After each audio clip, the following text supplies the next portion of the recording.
ይህን ጥያቄ እንደሚያነሱ ስላወቀም ነው አምላክ አላህ ሱብሓነሁ ወተዓላ ቀድሞ እንዳያነቡና እንዳይጽፉ ያደረጋቸው። መልሱ እዚህ ጋር ይገኛል። ኮርጇን ለማለት አንድ ሰው ወይ ከሌላ ሄዶ ማንበብ አለበት የሚኮርጀውን ነገር። ሁለተኛ ደግሞ ያን የኮረጀውን ነገር መገልበጥ የሚችል መሆን አለበት፣ መጻፍ የሚችል መሆን አለበት። ይሄን ደግሞ አላህ ነሳቸው ከእርሳቸው። ወማ ኩንተ ተትሉ ሚን ቀብሊሂ ሚን ኪታቢን ወላ ተኹጡሁ ቢየሚኒከ ኢዘን ለርታበል ሙብጢሉን ይላል ሱረት አልዐንከቡት ላይ።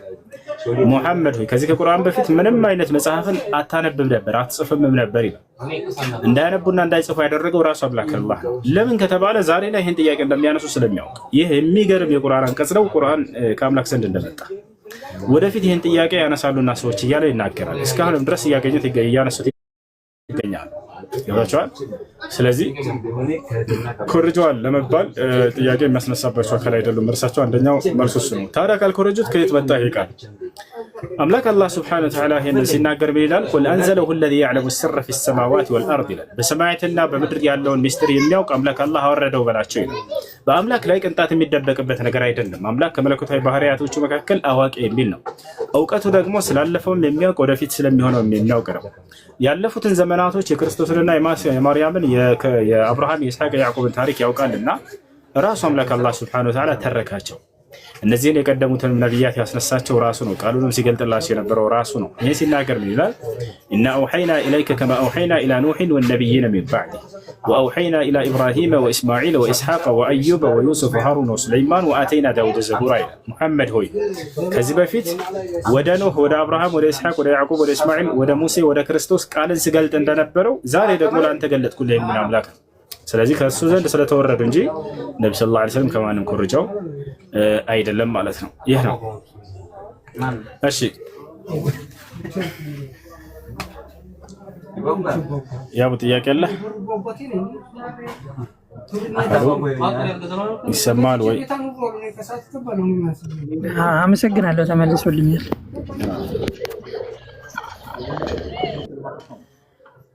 እሺ ፍጹም ቃል አለ። ሰላም ፍጹም ቃል እሺ አቡሽ አለ።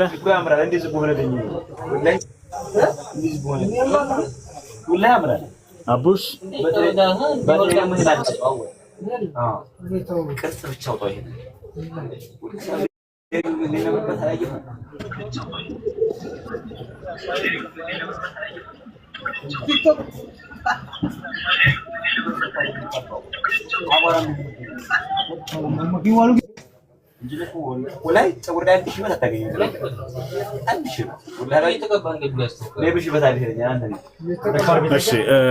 እኔ ጋር የሚረብሽ ድምፅ አለ መሰለኝ። ሳላህና ጃላችሁ ዛህራ መቀጠል ትችላላችሁ። ሜት ላድርገው ጓደኞቼ እያወራሁ ይረብሻል።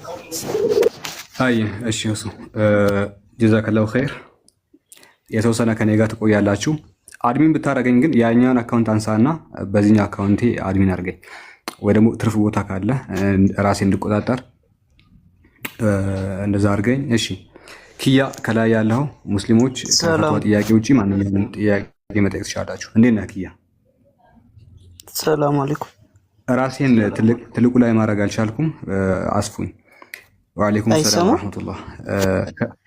ትሰማለህ? እንትን ጥያቄ ነበረኝ።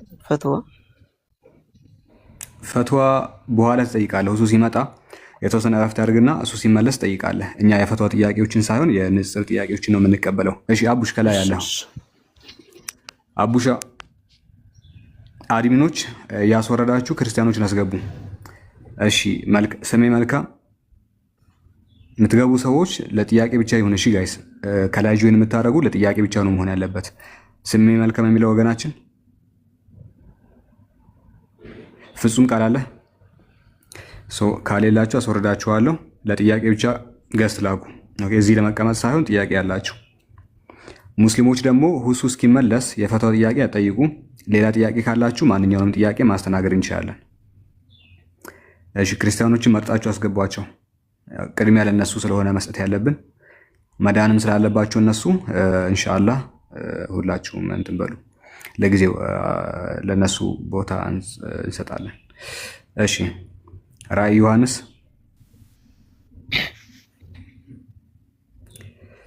ራዕይ ዮሐንስ 22 እንዴት ናችሁ? ሰላም ነው? ሰላም ነው ወገናችን፣ እግዚአብሔር ይመስገን። ሰላም። እሺ፣ እስልምና ላይ ጥያቄ አለ? አዎ፣ ግን ትንሽ አንድ 5 ደቂቃ ትጠብቀኛለህ? ትንሽ ችግር የለውም። እሺ፣ ተቀመጥና ከ5 ደቂቃ በኋላ ትመለሳለህ። ተቀመጥ፣ አታስወርዱት፣ ይቀመጥ። ራያ ሙስሊሞች ፈትዋ ጠይቁ ሁሱ እስኪመለስ ድረስ ከፈትዋ ውጭ ያሉ የንጽጽር ጥያቄዎችን ማንኛውንም ጥያቄ መጠየቅ ትችላላችሁ። እና ክርስቲያኖች እስልምና ላይ ጥያቄ የተፈጠረባችሁ ወይ በሚዲያ ላይ ሲወራ የሰማችሁት ነገር ካለ ማንኛውንም ጥያቄ ይሄው ገስት ልካችሁ እኛን መጠየቅ ትችላላችሁ። ሰዎች ሲያወሩ ሰምታችሁ ሊሆን ይችላል፣ የሆነ ቦታ ሲወራ ሊሆን ይችላል። እነዛን ጥያቄዎችን መታችሁ እንድጠይቁ ይሄው በሩን ከፍተንላችኋል ነው። ፍጹም ቃል ገስት ላክና ጠይቅ። በኮሜንት ሳይሆን እዚህ ላይ ነው መጠየቅ ያለብህ። ራያ አለ?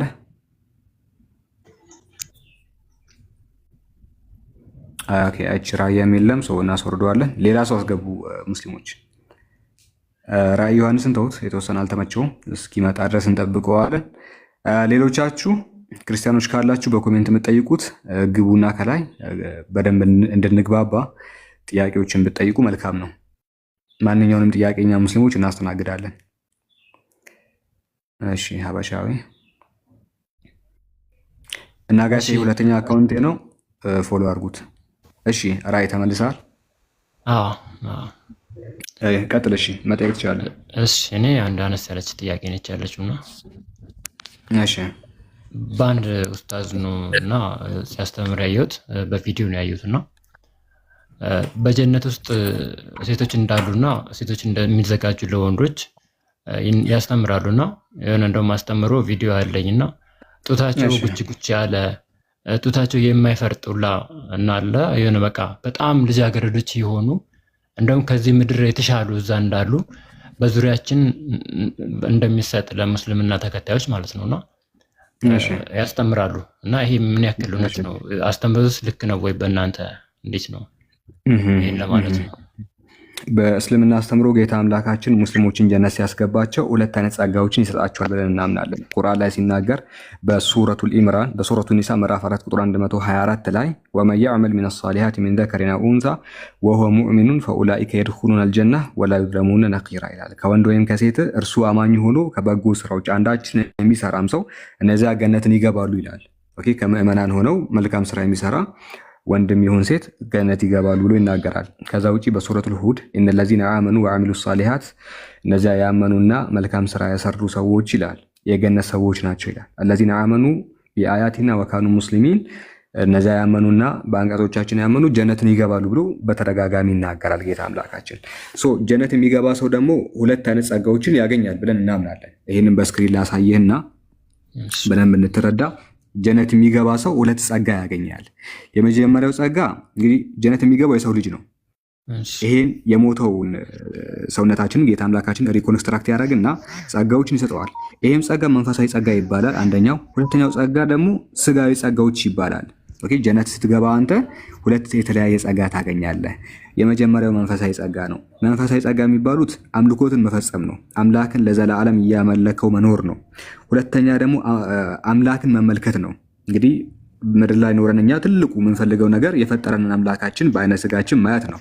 እንዲህ ያለ ጸጋ የለም። ከዚህ በላይ የምንናፍቀውም ጸጋ የለም። ሶስተኛው ከአምላክ ጋር መነጋገር ነው። ሊትራሊ ነቢያቶች ከአምላክ ጋር እንዳወሩት አንተም ከአምላክ ጋር ታወራለህ። ይሄ በጣም የምንናፍቀው የምንፈልገውም ጸጋ ነው። ነገር ግን ገነት የሚገባው አሁንም የሰው ልጅ እንደመሆኑ ስጋዊ ማንነትን ይዘን ጀነት እንገባለን። ስጋዊ እንደመሆናችን ደግሞ ስጋዊ ጸጋዎችን እናገኛለን። እሱም ከቤተሰብ ጋር መደሰት ሊሆን ይችላል፣ መብልና መጠጥ ሊሆን ይችላል፣ ከነቢያት ጋር መሆን። እነዚህ ስጋዊ ጸጋዎች ናቸው። ስለዚህ አንድ ሰው ጀነት ገብቶ ሚስትን ከሆነ ማግባት የፈለገው ጌታ አምላካችን ያጋባዋል ነው። ምንም ችግር የለውም። ኦኬ፣ እንደዛ ብለን እናምናለን። ይሄ የኛ አስተምሮ ነው። ይሄ የኛ አስተምሮ ነው። ይሄንን እናምናለን ባጭሩ። የኔ አስተምሮ ነው ወይንስ የቁርአን አስተምሮ ነው? አሁን ያልከው የኔን ያልከው የኛ ስልህ የኔ ስልህ የኔ አስተምሮ ሳይሆን ሙስሊም እንደመሆኔ በእስልምና አምናለሁ። በእስልምና ካመንክ ደግሞ ቁርአንም ይናገራል፣ ሐዲስም ይናገራል። እዛ ውስጥ ገብቶ ሚስትን ማግባትን የፈለገ ካለ ጌታ አምላካችን ይሰጠዋል የሚል ነው። ጃቢር አንዴ ከቨር ታደርግልኛለህ? አንድ 5 ደቂቃ ቁርስ አልበላሁም በልቼ እስክመለስ እና የቁርአን አስተምሮ ነው የኔ ምናምን ብዬ ስናገር እኛ ሙስሊሞች የምናምነው በቁርአን ስለሆነ ያን አስተምሮታችንን እየነገርኩ ነው። ቁርአንም ይናገራል፣ እንዲሁ ደግሞ በሐዲሳችንም ተቀምጠዋል። ስለዚህ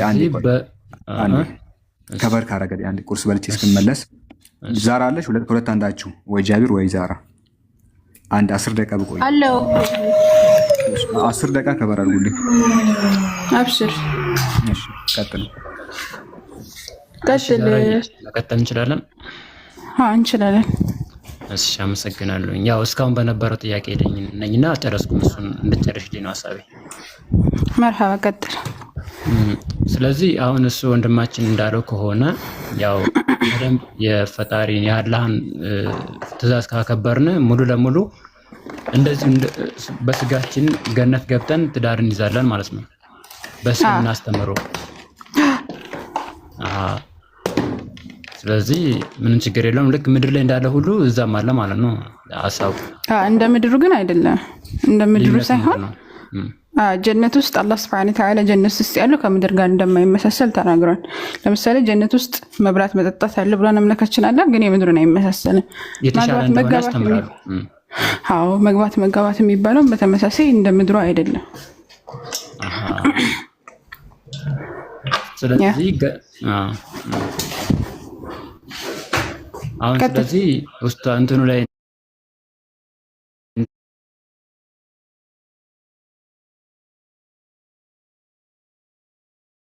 እኔ በጣም ለመረዳት ፈልግ ነውና መጋባት አለ።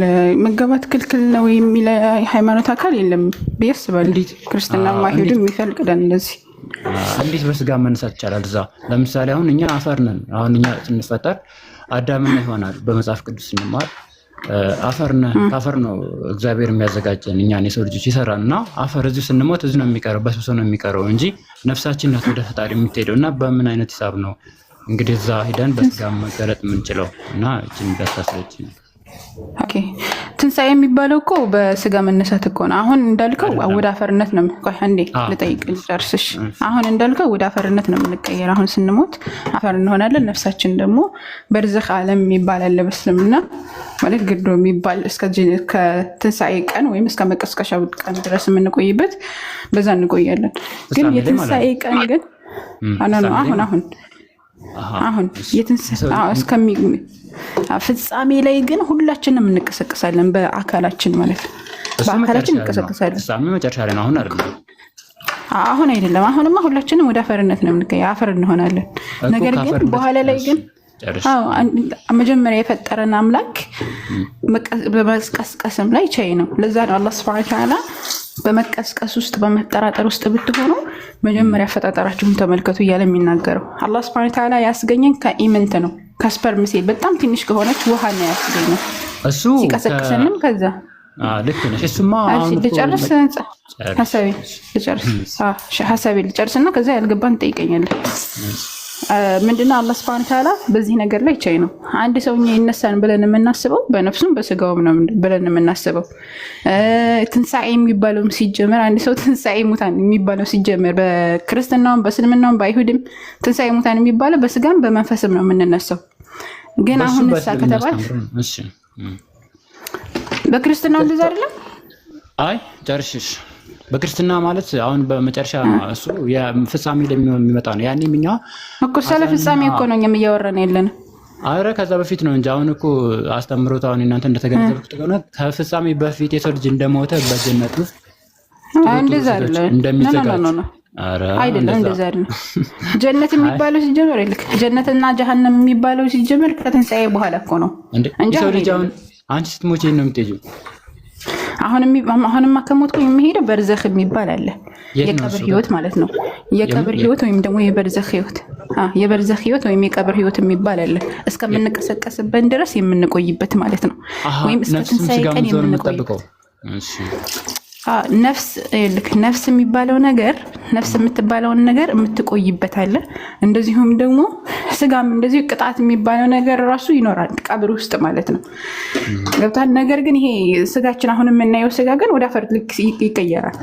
ወደ አፈር ይቀየራል። ግን የትንሣኤ ቀንሳ ከዛ በኋላ ከተቀሰቀስን በኋላ ነው ጀነት ጀሃነም የሚባለው ያለው ከተቀሰቀስን በኋላ ነው እንጂ አሁን አይደለም። አሁን እሳ ከተባለ አሁን እስከምንቀሰቀስበት ድረስ የምንቆይበት በርዘኽ አለ ከጀነት። አሁን ለምሳሌ አማኝ ከሆነ ከጀነት የሆነ ኒዓም ይመጣለታል፣ ምንጣፍ፣ እንደዚህ አይነት ነገራቶች እስከሚቀሰቀስበት ድረስ የሚቆይበት አለ። ነገር ግን ይሄ ማግባት፣ መጋባት፣ መብላት፣ መጠጣት የሚባለው ነገር መቼ ነው? ከትንሣኤ ቀን በኋላ የሰው ልጅ በቃ ተፈርዶ ጀነት ግቡ የተባሉ ጀነት ሲገቡ፣ ጀሃነም ግቡ የተባሉ ጀሃነም ሲገቡ፣ ቅጣት የሚባለው ነገር የጀሃነም ቅጣት የሚባለው ነገር የጀነት ጸጋ የሚባለው ነገር ከዛ በኋላ ነው የሚመጣው ማለት ነው። እሺ ጨረሽ? አሁን እኔ እንደተረዳሁት ከሆነ ሀሳብሽን የሰው ልጅ ከስፐርም ነው የሚፈጠረው ብልሻል እና እሱን ሁላችንም እናውቀዋለን።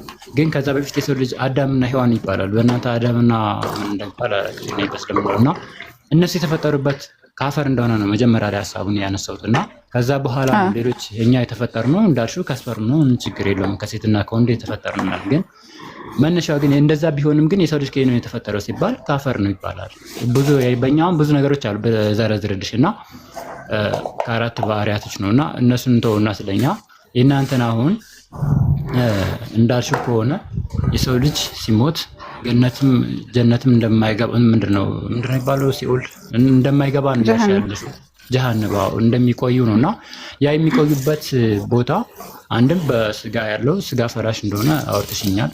ነፍስ ግን ትቆያለች ብለሽኛልና የት እንደምትቆይ እናልገባኝ ማለት ገነት ካልገባች ጀሃነም ካልገባች በርዘኽ የሚባል ዓለም አለ። አሁን በርዘኽ ማለት ግርዶ ማለት ነው። ለዛ ነው አላህ ሱብሓነሁ ወተዓላ እስከ መቀስቀሻው ቀን ድረስ ግርዶ አለ ይላል አላህ ሱብሓነሁ ወተዓላ። ያን አማኝ ከሆነ ከመሞታችን ጀምሮ ላሳይክ ረሱል ሰለላሁ ዐለይሂ ወሰለም ሲናገሩ ይሄን አንድ ሰው ሲሞት ይጠየቃል። ጥያቄ የሚጠየቀው ምንድነው? መረቡ ጌታህ ማን ነው ይባላል።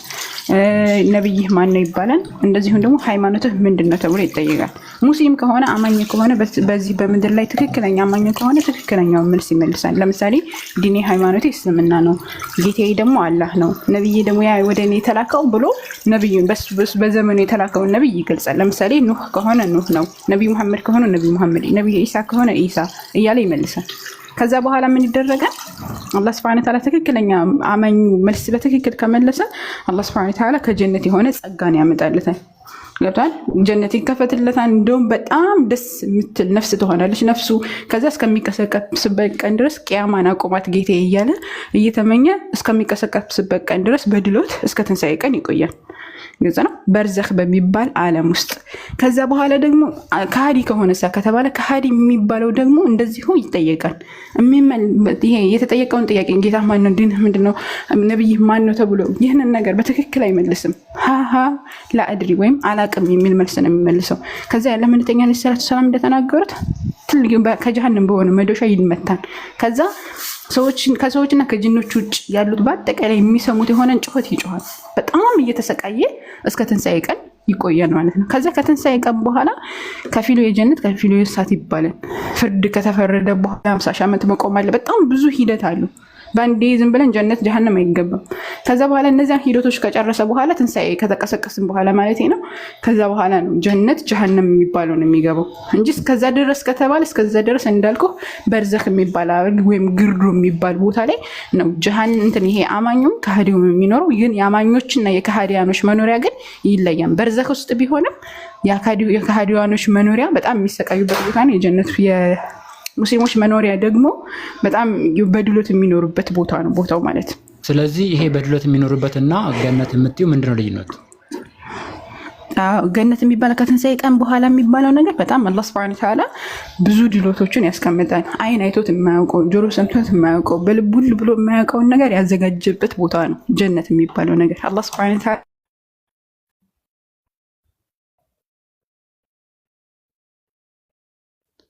የማን ነው? እሷ ነው። እኔ ተቋርጠሻል እህቴ። ዛሩ አይሰማም። አሁን መተሻል። እሺ ጀነት የሚባለው ነገር አይን አይቶት የማያውቀው ጆሮ ሰምቶት የማያውቀው በልብ ውስጥ ውል ብሎ የማያውቀው ያለበት አላህ ሱብሓነሁ ወተዓላ የምናይበት መልእክተኞችን የምናገኝበት ብቻ አላህ ሱብሓነሁ ወተዓላ ለምእመናን በሮች ያዘጋጀበት ምርጥ ነገራቶችን ያዘጋጀበት ቦታ ነው። አላህ ሱብሓነሁ ወተዓላ በስሮች ወንዞች የሚፈሱበት ጀነቶች እንዳሉ፣ እንደዚሁም ደግሞ ገስሮች እንዳሉ፣ በጣም ምርጥ ነገራቶች እንዳሉ፣ እንደዚሁም ማግባት፣ መጋባት፣ መብላት፣ መጠጣት የሚባሉት ነገራቶች ራሱ እንደ ምድሩ ሳይሆን የጀነት የተዘጋጁ ነገራቶች እንዳሉ አላህ ሱብሓነሁ ወተዓላ የገለጸበት ቦታ ነው። ስለዚህ ልክ አንቺ አሁን እንደዚሁ ባለሽው አቋም ባለሽው አቋም ያው ብዙ ስለቆየው ነውና በማለት እንዳልገባብሽ ብዬ ነው ማለት ብዙ የምታንሻቸው ብዙ ያነሳሻቸው ነገሮች አሉ። ግን መጠየቅ እየፈለግኩ ነው በመሀል እንዳላቋረጥ ያልኩት እና ምን ልልሽ ነው ለምሳሌ አንቺ በአካል እንደዚሁ እንዳለሽ አሁን ዛሬ አንቺ ሙሉ አካልሽ ቀጥታ ኬር ምናምን ጥሩ ነገር ከሰራሽ ገነት ወደሚባል አሁን ከተንሳይ ምናምን በኋላ እንዳልሽው ስገቢ ግን ያው ምድራዊ እንደምትኖር ይሁን እንጂ አኗኗርሽ የተለየ ጥሩ ነገሮች አሁን ለምሳሌ ለሴት ልጅ ወንድ እንደሚዘጋጅ አልሰማሁም። በርግጥ አለ እንደዛ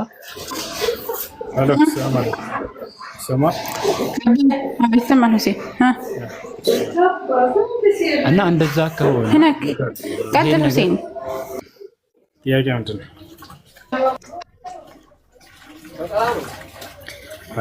ብዙ እየሰማህ ነበር የመለሰችልህ ቀጥታ ከምድራዊ ህይወት ጋር ለማመሳሰል ደጋግመህ የደከም እንደ ሐዲስ ነገር እሺ ከምድራዊ ህይወት ጋር አይመሳሰልም።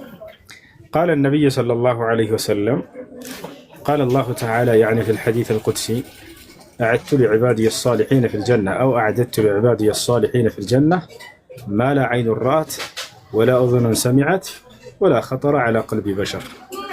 الله سبحانه وتعالى حديث القدسي ላይ ስለ ገነት ሲናገር ምን አለ? እኔ በገነት ለባሪያዎቼ ጸጋን አዘጋጅቼላቸዋለሁ። አይን አይታው የማታውቀው ማንኛውም ምድር ላይ ያየኸውን አይመስልም።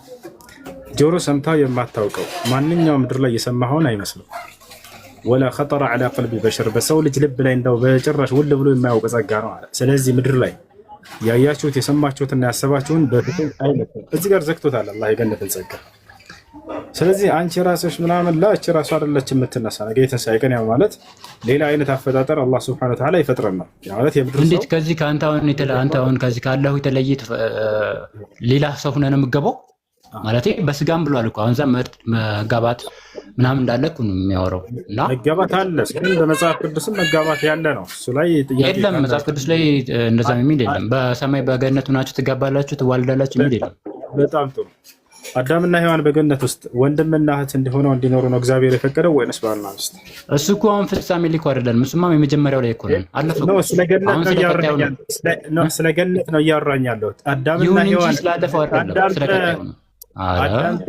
የሌለ ነገር አታንሳ ወንድማችን። አያሽው ተረጋጋጭ አይደለም ያለነ ነገር አይደለም። እዚህ ጋር ግን ያንተን ጥያቄ መጀመሪያ መልስ አንተ ራስህ እኮ ነው ይሄ ነገር ለመቃወም ብዙ ጊዜ እያነሳ እየሰማህ ነው እያስረዳችን አይደለም እንዴ? አዳምጠህ ያዳመጥኩ ነው። ቀጥል ግን ያለው ነገር ሳታነሳ በገነት ውስጥ እግዚአብሔር እንዲኖሩ የፈቀደላቸው ባልና ሚስት ነው እንዲኖሩ ነው ያደረጋቸው ወይንስ ወንድምና እህት ነው እንዲኖሩ? ይሄ የመጀመሪያ ያለፈ ታሪክ ነው። አሁን ስለቀጣዩ ነው ያለው። የመጀመሪያና የመጨረሻ ብሎ የለየልህ ማን ነው? እንዴት አዳምና ሔዋን ወደ ምድር ሲመጡና አሁን ቀጣይ እኮ የምንሄድበት መዳረሻችን ነው እያወራን ያለ ነው። ሐሳቡ ወዴት ነው የምትሄደው? ወደ ገነት አይደለ? አሁን ቀጣይ አንተ ነው ያወራው በቀጣይ ወዴት ነው የምትሄደው? ወደ ገነት ነው አይደለ የምትሄደው? አይደለም እሱን አይደለም። አሁን ልጠይቅ ያሰብኩት ምንድነው መሰለህ?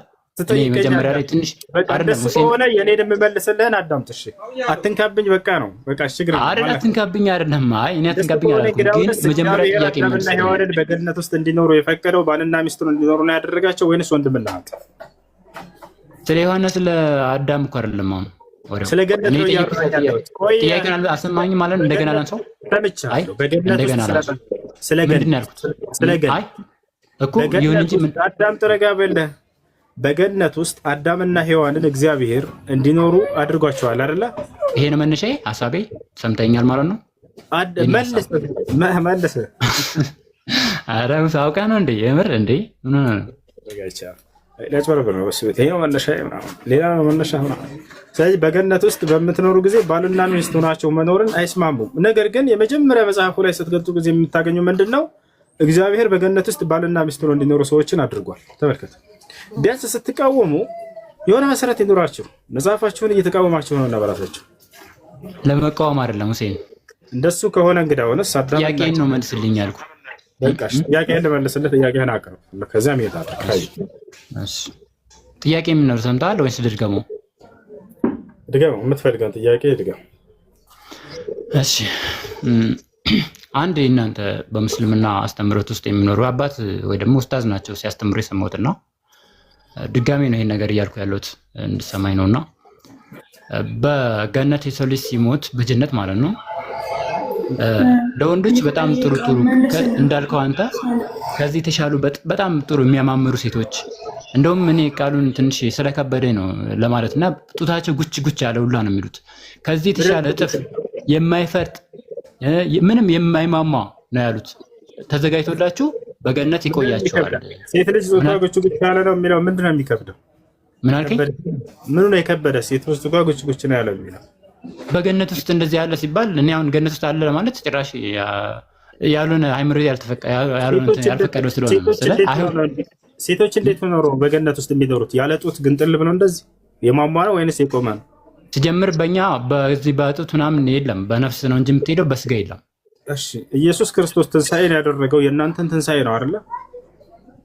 እሱ እንሞታለን እኮ አሁን ለምሳሌ ስንሞትኛ በእኛ እያልክ ካነጻጸርክ የዛኔ ልክ ላነጻጸር ስገባ እኔ ስለኔ አታውራ እኮ ስለኔ ያነሳካ ሁሴን እሱ ኮራ ታነጻጸር አትራሳ እኮ ተነጻጽረው በእኛ ካልክ የዛኔ እንዳነጻጸር እየጋበዝከኝ ነው በራስህ ጊዜ ማለት ነው። ወይንም እስልምና ላይ ብቻ ጥያቄ እያጥላላሽ እንደዚህ ይሄ በቃ ችግር የለውም። ጉች ጉች ያለ ጡት ካላት አይፈልጉም ክርስቲያን መሆን ያለበት ምንድነው?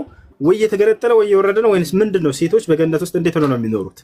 አይ ገነት ውስጥ ይኸውልኛ ለምሳሌ ሴቶች እኔ እንደተረዳሁት እኔ ልበልክና የሰው ልጅ ይሞታል ስጋው እዚሁ ነው የሚቀረው እንጂ ድጋሚ በስጋ ወደ ገነት የሚገባበት ምንም አይነት ምክንያት የለውም። በጣም ጥሩ። ምክንያቱም የሰው ልጅ በነፍስ ነው ወደ ገነት። ሴቶች እንዴት ነው በገነት ውስጥ የሚገቡት?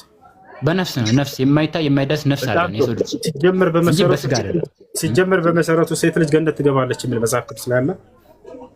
እንዴት የሰው ልጅ ገነት ነው የሚገባው? የት ነው ታዲያ የሚገባው? ሴት ወንድ ይመርጣል እንዴ?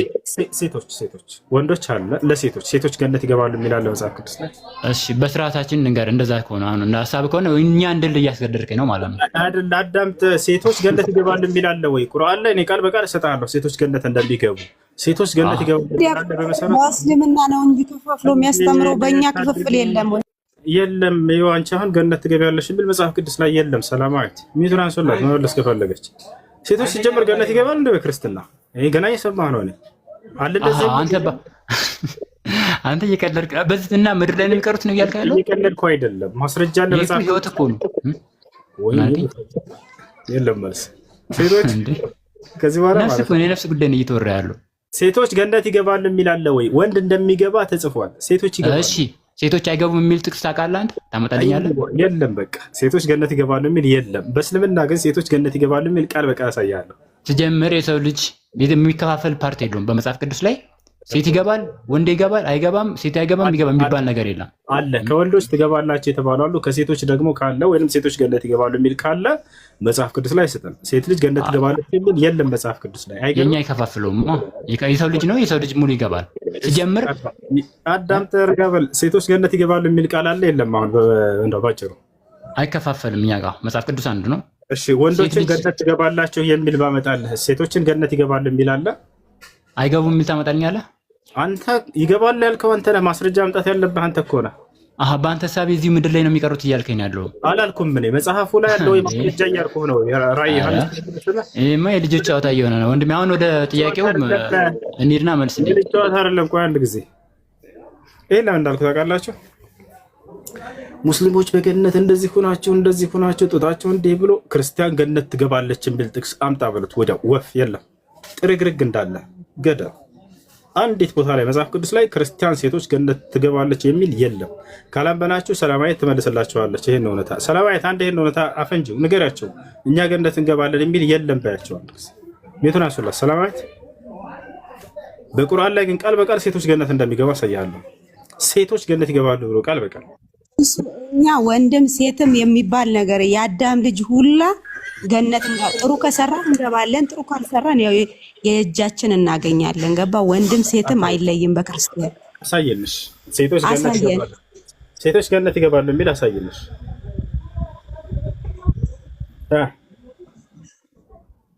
የለም ወንድም የለም አልኩ እኮ አንለያይም። በእኛ ወንዶችን ኢየሱስ ክርስቶስ አንተ ከኔ ጋር በገነት ትኖራለህ እያለ ይናገራቸዋል ወንዶችን።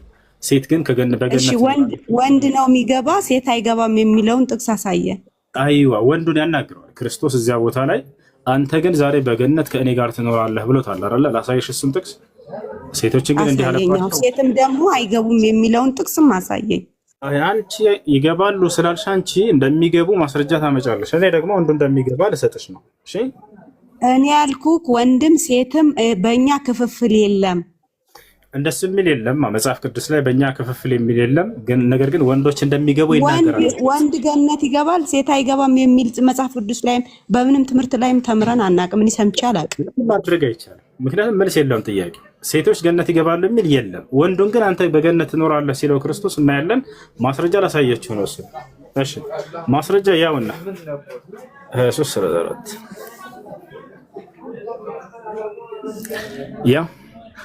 የሉቃስ ወንጌል ምዕራፍ 23 ቁጥር 42 ላይ ኢየሱስም ይህ ነው። ቁጥር 43 ላይ ኢየሱስም እውነት እልሃለሁ ዛሬ ከእኔ ጋር በገነት ጀምራን ብሎ ከላይ ችግር የለውም። ከየትኛው ላንብብልህ? ችግር የለውም። እኮ ኢየሱስ ክርስቶስ ተሰቅሎ እያለ በጎኑ እንደዛ ያለው ነው እንጂ ሌላ ነገር ሆኖ አይደለም እንጂ ሴት ልጅ በጎን ተሰቅላ አንዴ ሴት ልጅ ተሰቅላ ቢሆን የሚል ሂሳብ የለም። እዚህ ቦታ ላይ እያናገረ ያለው ወንድ ልጅን ነው። ቅድም እሷ ስጠይቅ ጊዜ ወንዱን በገነት ከኔ ጋር ትኖራለህ ብሎታል ስለው ማስረጃ አምጣ ስላለች እየሰጠናት ነው። እንደዛ የሚል አለ የለም? አለ። ያውና ምን ይላል? ኢየሱስም እውነት እውነት እልሃለሁ ዛሬ ከእኔ ጋር በገነት ትሆናለህ አለው ይላል። ማንን? ወንድ ልጅ ነው። ሴት ልጅን በገነት ትኖራለች ወይንም ከኔ ጋር በገነት ትኖራለች ያለባት ጥቅስ ወፍ የለም መጽሐፍ ቅዱስ ላይ። እሺ ለምንድን ነው እንደዚህ ያለው ይመስላል አንተ? አሁን ማለት ምን ብሎ ያኛው ከጎኑ ቆይ ያንስ ለምንድን ነው የሚለውን ሳይሆን ይሄንን ወንድ ልጅ በገነት ትኖራለህ ብሎታል ኢየሱስ ክርስቶስ። ነገር ግን በዚሁ አንጻር ሴቶች የገነት ይሆናሉ ወይንም ገነት ይገባሉ የሚል ጥቅስ አለ ወይንስ የለም መጽሐፍ ቅዱስ ላይ? ይኸውልሽ አሁን አንዴ አዳምጠኝ። ይሄንን ያለበት ምክንያት ከጎኑ ተሰቅሎ የነበረው ለሱ መልስ ምን ብሎት እንደሆነ ምንም ማድረግ አይቻልም። በቃ የጠየቅሽውን ማስረጃ አግኝተሻል። በገነት ትኖራለህ እንዳለው ወንዱ ልጅ አይተሻል። ወንዱ ልጅ የሚል እኮ አይደለም። አንተ ጥቅሱ በትክክል ብታነበውና ምን እንደሚል ብትረዳ እንደዛ አይልም አይልም። እንደዛ አይደለም ነው እንደዛ አይደለም። አንተ ባንተ አይደለም።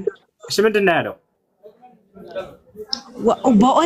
በወንድ ስም ስለጠራ ብቻ ለወንድ ልጅ ነው ብቻ ይሄንን ልትለው አትችልም። ብዙ ነው። አሁን እንደዚህ ብዬ እኔ አልችልም ይሄንን ማብራራት። ያውና ወንድ ልጅ ነው ያናገረ ከመጀመሪያ ጀምረህ አንዱ የተሰቀለው ሲጀመር እኮ መልስ የለውም። ይሄ ጥያቄ ቃል በቃል ግን ሴት አይደለም። መልስ አለው፣ በደንብ አለው። አንተም ታውቀዋለህ። ግን አሁን እሱ የጠየቀ ገነት ውስጥ ከገባን በኋላ እኛ እንደዚህ አይነት ህይወት ላይ አንኖርም። እሺ አሳየንሽ። ሲጀመር አትገቡም እንጂ የላቸውም ገነት ውስጥ ሴቶች ገነት ይገባሉ የሚል ኧረ በደንብ አድርገን ነው የሚገባ አይደለም። በእኛ መጽሐፍ ላይ በእናንተ መጽሐፍ ላይ እኛ እንደምንገባ ነው የሚናገረው ቁርአን ላይ። ግን እናንተ ጋር አሁን የተጠየቀውን ብትመልስልን ትምህርት ይሆነን ነበረ። እኛ ገነት እንደምንገባ ዛሬ በጣም ነው ወረድክብኝ። ዛሬ በጣም ወረድክ። አንተም ይቀጥል አንዴ ሀበሻ ይመት አድርግ። እሺ አሁን በቁርአን ላይ እኛ ራሱ ገነት እንደምንገባ ተጽፏል እያልሽ ነበር። የቱ ጋር ነው እንደሱ የሚል ያለው? ሰላማዊት ቀጥይ። አሁን አይመቸኝም፣ አዲሱን ይዤዋለሁ። አይመቸኝም ማውጣት። እኔ ይመቸኛል ላውጣልሽ። እንትኑን የያዝኩትን አዲስ ቁጥሩን አላውቀውም፣ አላስተውለውም።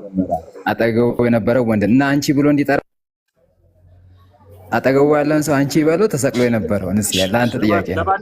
ለማንኛውም እሺ ክርስቲያን ሴት ገነት ትገባለች የሚል መጽሐፍ ቅዱስ ላይ የለም። ስለዚህ ከሌለ እንደው ሴቶች በገነት ውስጥ እንዲሆናቸው ሙስሊሞች እንዲሆናቸው የሚል የማንሳት ሞራል የለም። ስለዚህ ነው ማለት ነው። እኔ ከፍ አደረኩ ዝቅ አደረኩ።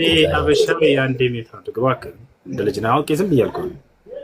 ስለዚህ በገነት ውስጥ ይኖራሉ ሴቶች ገነት ይገባሉ የሚል መጽሐፍ ቅዱስ ላይ የለም።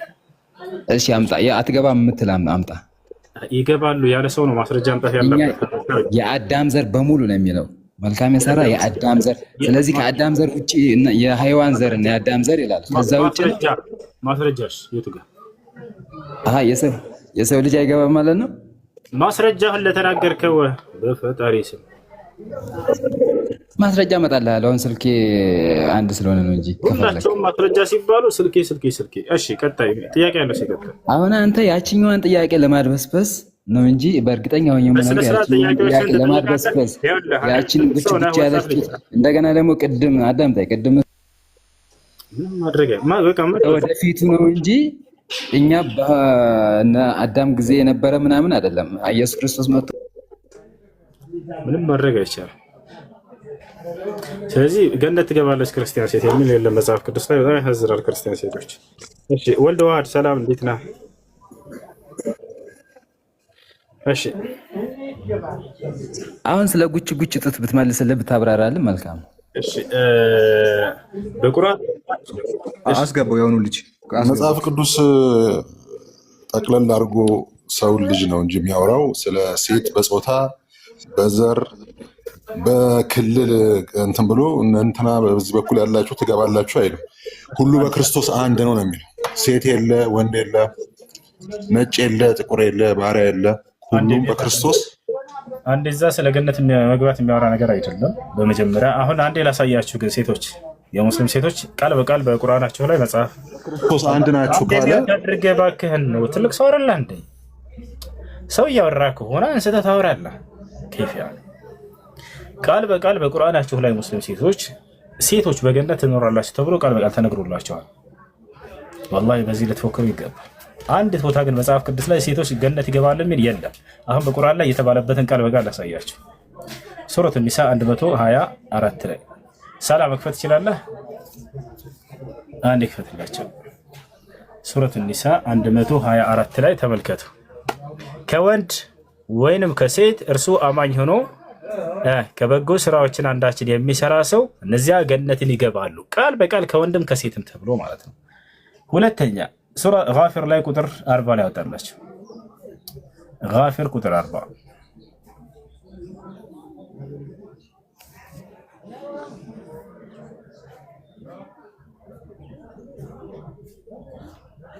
ሱራ ጋፊር ቁጥር 40 ምዕራፍ 40 ቁጥር 40 ማለት ነው። እንድናገር መስሎኝ ያስገባኝ። እንዴ ትናገራለህ? አትናገርም አላለህም? ማነው እንትና ማነው ይሄ? ይገርም ጋፊራ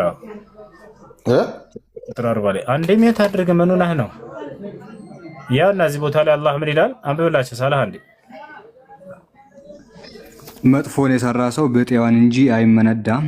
እርሱ ምእመን ሆኖ ከወንድ ወይም ከሴት በጎን የሰራም ሰው እነዚያ ገነትን ይገባሉ። አላሁ አክበር። ቃል በቃል ሴቶች በገነት ይኖራሉ ተብሏል። በዚሁ አንጻር ሴቶች ገነት ይገባሉ የሚል ክርስትና ላይ አለ ወይ? ክርስቲያኖች መልሷት ይችላል። ከዛ በኋላ ስለ ጉጭ እናወራለን። እሱን እኮ በእናንተ ላይ አስተምሯችሁ ነው። በእኛ ደግሞ እንደዛ ብሎ ነገር የለም። ምክንያቱም ሴቶች በገነት ስለሚዘጋጁ ለወንድ ኦፍኮርስ ይጠቅሳል መጽሐፍ። በእኛ ደግሞ አንድ በክርስቶስ አንድ ነን። እኛ ምንም አይነት ሴት ወንድ የሚባል ትምህርትም የለንም። ስንሞትም ደግሞ እንደዚህ አይነት ነገር የለም። ለወንዶች ሴቶች ይዘጋጃል የሚል ትምህርትም የለንም። የእናንተ ኦፍኮርስ ሊጠቅስ ይችላል፣ ምክንያቱም ይዘጋጃል ስለሚል ማለት ነው። እሺ ይኸውልሽ ሰላማዊ፣ ከዚህ በኋላ ለምታወሪው ማስረጃ የምታመጭ ከሆነ ማውራት ትችላለሽ። ካልሆነ ግን ዝም ብለሽ አዳምጪ። እሺ በምጠይቅሽ ጊዜ ማስረጃ ያለኝ ማለት አሁን የምትናገሪው መጽሐፍ ላይ የለም። በፍጹም ቀረብ በልከባ የለም የምታወሪው። ይሄ የሚሰክሷቸው የሚነግሯቸው የሆነ ትምህርት ብቻ ነው በአንደበታቸው ብቻ። ቀጥታ ቃል በቃል ሙስሊም ሴቶች ገነት ይገባሉ የሚል እንዳለው ሁሉ ክርስቲያን ሴቶች ገነት ይገባሉ የሚል መጽሐፍ ቅዱስ አለ ወይ? ግልጽ ጥያቄ ነው፣ አጭር ጥያቄ። ላ የለም በፍጹም። አለ የሚል ካለ ይሄን ማውራት ይችላል። ወልደ ዋህድ አሁን ማውራት ይችላል። ወልደ ዋህድ በራሱ ጊዜ ወጥቷል።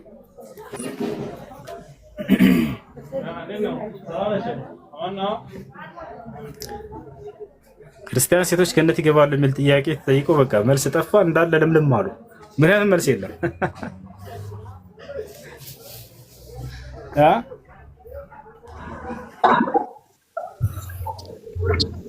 ጥሩ ሊመልሱ የነበሩትን ልጆች ታወርዳለህ። ሀበሻዊት ወገናችን ስለ ጡት ነው ማውራት የፈለግከው? እና ላሳያ እንግዲህ እኛ ስለ አምላክ እናወራ ስንል እናንተ ጡት ላይ እንጂ ሌላ ነገር እንኳን አናቅም ብላችኋልና ጡትም ካስፈለገ አንዴ ይሄንን የእግዚአብሔር ቃል አብረን እናንብብ ወገናችን። ይሄን ከሆነ የፈለከው አሁን ከበር ማድረግ ነው የያዛችሁት እንጂ አንብብልኝ። ይሄንን ስለተጠየቁ በራሳችሁን ሃይማኖት ማብራራት ሲያቅት አብዛኛው ሽፋን ለምትላላችሁ ሀበሻዊ። እሺ አንተ ካላነበብከው አንተ አዳምጠኛ፣ እኔ ላንብብልህ የእግዚአብሔርን ቃል። እንግዲህ እኔ ስለ ጡት ነው የምወደው አለ ሀበሻ።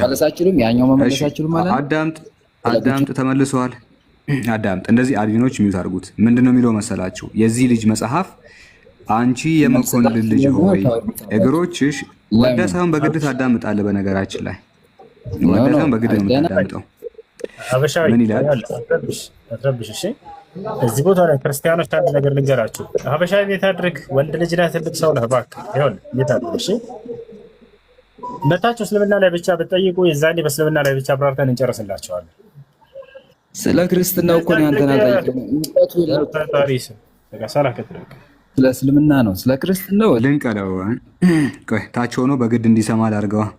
ምን ይላል መሰላችሁ? ስለ ጡትም ማውራት ከፈለክ መጽሐፍ ላይ ምን ይላል? አንቺ የመኮንን ልጅ ሆይ እግሮችሽ በጫማ ውስጥ እንዴት ውቦች ናቸው፣ ዳሌዎችሽ በእንጠረኛ እጅ እንደተሰሩ እንደ ዕንቆች ይመስላሉ ይላል። ዳሌሽ በጣም ነው የሚያምረው፣ ይመቻል። ከዛ በኋላ ደግሞ ሁለቱ ጡቶችሽ ይላል። ሁለቱ ጡቶችሽ እንደው በጣም ወፍራም ናቸው። ሁለቱ ጡቶችሽ እንደ ሁለቱ መንታ እንደሚደዋቃ ግልግሎች ናቸው ይላል። የሴት ልጅን አካል ከፊት ለፊትም ከኋላም ይጠቅሳል። ከፊት ለፊት አሪፍ ነገር አለሽ፣ ከኋላም ደግሞ ጥሩ ነው ምናምን እያለ ሴት ልጅን ዳሌዋን ምንዋን ይጠቃቅሰዋል። አለፍ ብሎ ደግሞ መጽሐፉን ስንመለከት ምን ይላል መሰለህ?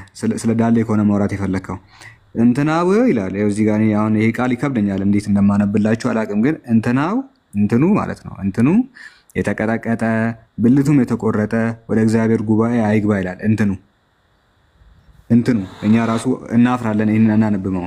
ስለዚህ ይሄንን ተሸክመ መተህ ጦት ምናምን ብትል አንተ ላይ አያምርም። እንደውም ይሄ የፖል ያክላል ይላል። ይሄ የአህያ የሚያክል ሰዎች አለ። ትንቢተ ሕዝቅኤል ምዕራፍ 23 ላይ ይሄ ነገር አለ አይደለ? የአህያ የሚያክል ሰዎች አሉ ብሎ መጽሐፍ ቅዱስ ይናገራል። ትንቢተ ሕዝቅኤል ምዕራፍ 23 ቁጥር 20 ላይ። ስለዚህ ስለ ዳሌና ስለ እንትን ማውራት ከፈለክም ይሄው መጽሐፍ ላይ በየአይነት ተቀምጧል። ወፍራም የኛ መጽሐፍ አይደለም። አንተ ይሄ የሐሰተኛ ትምህርት ይዘህ መጥተህ የኦርቶዶክስ ነው እንዳትል፣ አትቅጠፉ ዝም ብላችሁ። የእናንተ መጽሐፍ አይደለም። 80 አህዱ ስለሆነ 80 አህዱ የእናንተ መጽሐፍ አይደለም። አውጪ እንደዛ ከሆነ አውጪ። የኛ መጽሐፍ አይደለም ብላለች። እሺ እንመልከት። አውጪ አንቺ ጋር ያለውን መኃልየ ምዕራፍ 7 አውጪ። መጽሐፍ ቅዱስ የኛ አይደለም ሰይጣን የጻፈው ብላለች። እንግዲህ መጽሐፍ ቅዱስን ሰይጣን እንደጻፈው አሁን የሰማ ነው። የኛ መጽሐፍ አይደለም የሐሰተኛ ነው አለች። አውጪ እንደዛ ከሆነ ሰላማዊ ቶሎ በይ። ስንት ፎሎ አለች? ቆይ ካሜራ እናንተ ጋር ይቅርታ አድርግልኝ። እኔ አሁን ወርዳለሁ በራሴ ጊዜ ማለት ነው። ሰይጣን እህትና ወንድም አድርገህ የምትኖር አንተ ነህ እንጂ ሰይጣን ማቺ ከሆነ የመጽሐፍ ሲከፈት የሰይጣን መጽሐፍ ነው ካልሽ እስኪ አንቺ ጋር ያለውን ክፈች ቶሎ በያ። በራሴ ጊዜ ወርዳለሁ ብላ ሄዳለች። እኛ እንናገር ታዲያ ስለ እኛ ገነት ስለ ጾታ ያወራኸውን ስለ መጋባት ነበረ ይቻላል። ይሄ የኛ መጽሐፍ ነው። እሺ መጀመሪያ ወንድሜ ይሄ የኛ መጽሐፍ ነው። የቱ ይሄ የተከፈተው ማለት አሁን የከፈትኩት የሐሰተኞች መጽሐፍ የክርስቲያኖች አይደለም ነው። አላየሁትም፣ አይታየኝም። መኃልየ ትልቁ ላይ ነው ይታይ። ለምን ነው የማይታየው? እንጂ አልታየኝም። መኃልየ ኧረ ይታያል። እንዴት ነው የማይታየው? መኃልየ ነው ያልከኝ? ምንም አይታይም። አሁን ከፊት ለፊት የምር አሁን ታይቶኛል። እሺ ይሄ የኛ መጽሐፍ ነው። መኃልየ ዘሰሎሞን። እሺ ምንድን ነው? ስለ ሴት ልጅ የፊት አካልና የኋላ አካል የሚናገር ተናግሯል። መናገሩ ምንድን ነው? ሁለቱ ዳሌዎችሽ ሁለቱ ጡቶችሽ በጣም ምርጥ ናቸው፣ ዳሌዎችሽም ጠንካራ ነው እያለ ነው የሚናገረው። እና ይሄ የሰይጣን መጽሐፍ ነው ምናምን አይነት ነገር ተናግራለች። ሰለሞን አውርቷል እንደዛ ብሎ። የእግዚአብሔር ቃል ነው ወይስ የሰለሞን ቃል ነው? መጀመሪያ ደረጃ በሰለሞን ነብይነት ታምን አንተ? ሱሌማንን አታምን? እኔ አምናለሁ። መጽሐፍ እንደዚህ ይሄን አልጻፈም ብለህ ነው የምታምነው? ይሄን አልጻፈም። አልጻፈም። እሺ የጻፈው ምንድን ነው? አንተ የምታምኑበት ሰለሞን ጻፈው የምትለው መጽሐፍ አሳይ። አሁን ላይ እሱ ጻፈው የምንለው መጽሐፍ ነው። ቆይ መጀመሪያ አንተ ጻፈው የምትለውን ሱሌማን ነብይ ነው ብለህ የምታምንበትን እሱ ጻፈው ብዬ የማምነው አሁን ላይ መጽሐፍ የለም አልኩህ እኮ። የት ሄደ? ሰርቫይቭ ያላረጉ መጽሐፍቶቹ እንዴት? ነገር ግን እናንተ ጋር ያለው ላይ ስለ አምላክ ከማስተማር ይልቅ ልንገር ወል መጀመሪያ እናንተ ጋር ያለው አዳምጥ እያዳመጥኩ ነው። እባክዎትን እየመለስኩልህ አሁን ላይ እርሱ ጽፎታል ብለን የምንቀበለው መጽሐፍ የለም አሁን ላይ። ነገር ግን እናንተ ደግሞ የሰለሞን መጽሐፍ ነው ብላችሁ ያመጣችሁ ላይ ስለ አምላክ ከመናገር ይልቅ የሴት ልጅ ዳሌ ወፍራም ነው እያለ ነው የሚያወራው። ይህንን መልስልኝ። ስለ አምላክ ከማስተማር ይልቅ የሴት ልጅ ጡት በጣም ጠንካራ ነው ይመቻል ይላል መጽሐፉ ላይ።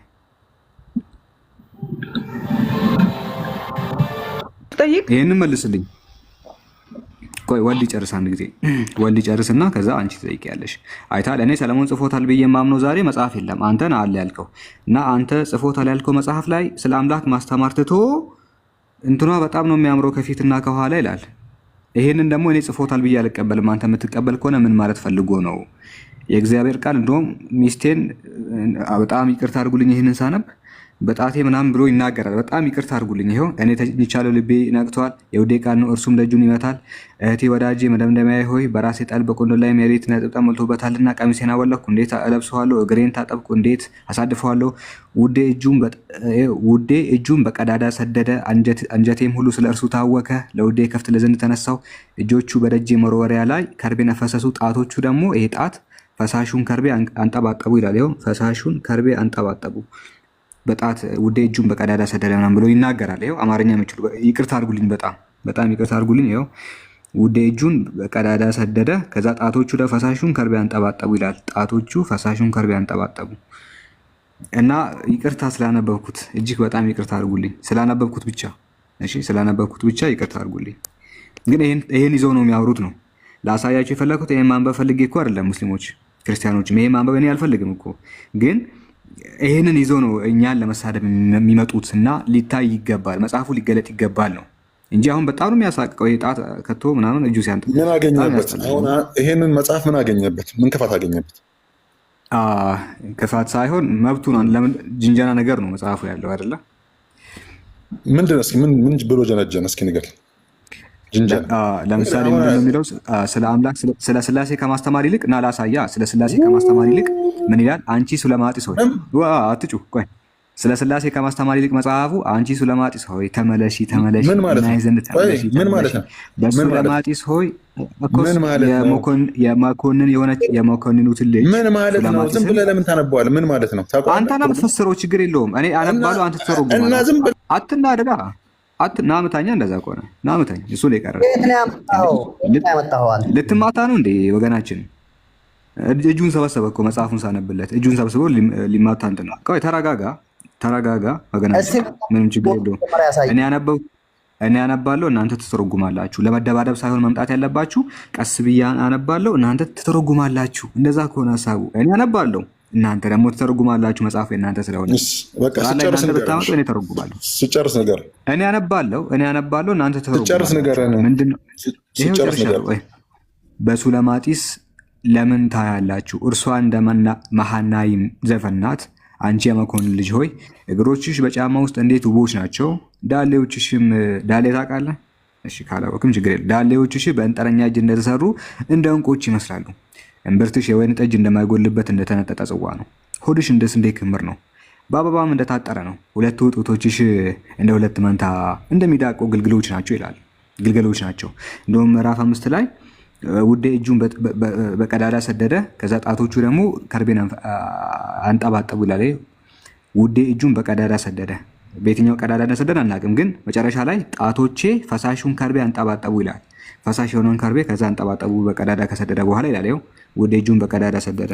ውዴ እጁ በቀዳዳ ሰደደ። ምን ማለት ነው? ተርጉምልን። ጨረስኩን። ተርጉማ። በጣም ጥሩ። በመሰረቱ ልተረጉምልህ ስጀምር የጻፈውን ነቢይ ማን እንደሆነ ታውቃለህ? ቅድም ጠይቄ ነበር። ማን የጻፈው? እኔ ሰለሞን ጽፎታል ብዬ አላምንም ወገናችን። መጽሐፍ ቅዱስን የጻፉ ሰዎች እሱ ሌላ እሱ ይሄንን መልስ በምን ምክንያት ከዛ ነው ምን የጻፉ ሰዎች መጽሐፍ ቅዱስን የጻፉ ሰዎች አይታወቅም። በምን ምክንያት ነው የማታምነው? ሁለተኛ ላይ እናወራለን። ይሄን የመጽሐፍ ቅዱስ ጸሐፊያን ይታወቃሉ አይታወቁም የሚለውን ሰዓት ይዘን እኔና አንተ እናወራለን። በነገራችን ላይ በምን ምክንያት ነው ቅዱስን የጻፉ ሰዎች ይታወቅ አንዴ ማልቀበለው መጽሐፍ ቅዱስ የአምላክ ቃል ስላልሆነ ነው፣ ጸሐፊዎቹ ስለማይታወቁ ነው። እሱን ቀጣይ እናወራለን። ይሄን ተርጉም። በሱሌማን ነብይነት አታምንም አንተ? በነብይነቱ አምናለሁ። መጽሐፍ ቅዱስ በጻፈው ነው ማላምነው። ወገናችን ማትችል ከሆነ ንገረኝ፣ ችግር የለውም። ይሄንን መልስ ወገናችን፣ ይሄንን መልስ። የኔ ማመንና አለማመን ይሄንን አብራራ ብዬ እንዴ ጣቱን ከቶብኝ ጣቱ አንጠባጠባ እያልኩ እያነበብኩልህ ፍጹም ይውታል። አንተ ከላይ ያለው አንተ ይውታል ፍጹም። ይሄንን አንብቤ ተርጉም እያልኩ ምንድነው እያረክ ያለኸው? ጥያቄው በጣም ሲከብድህ ምንድን ነው ያደረገው?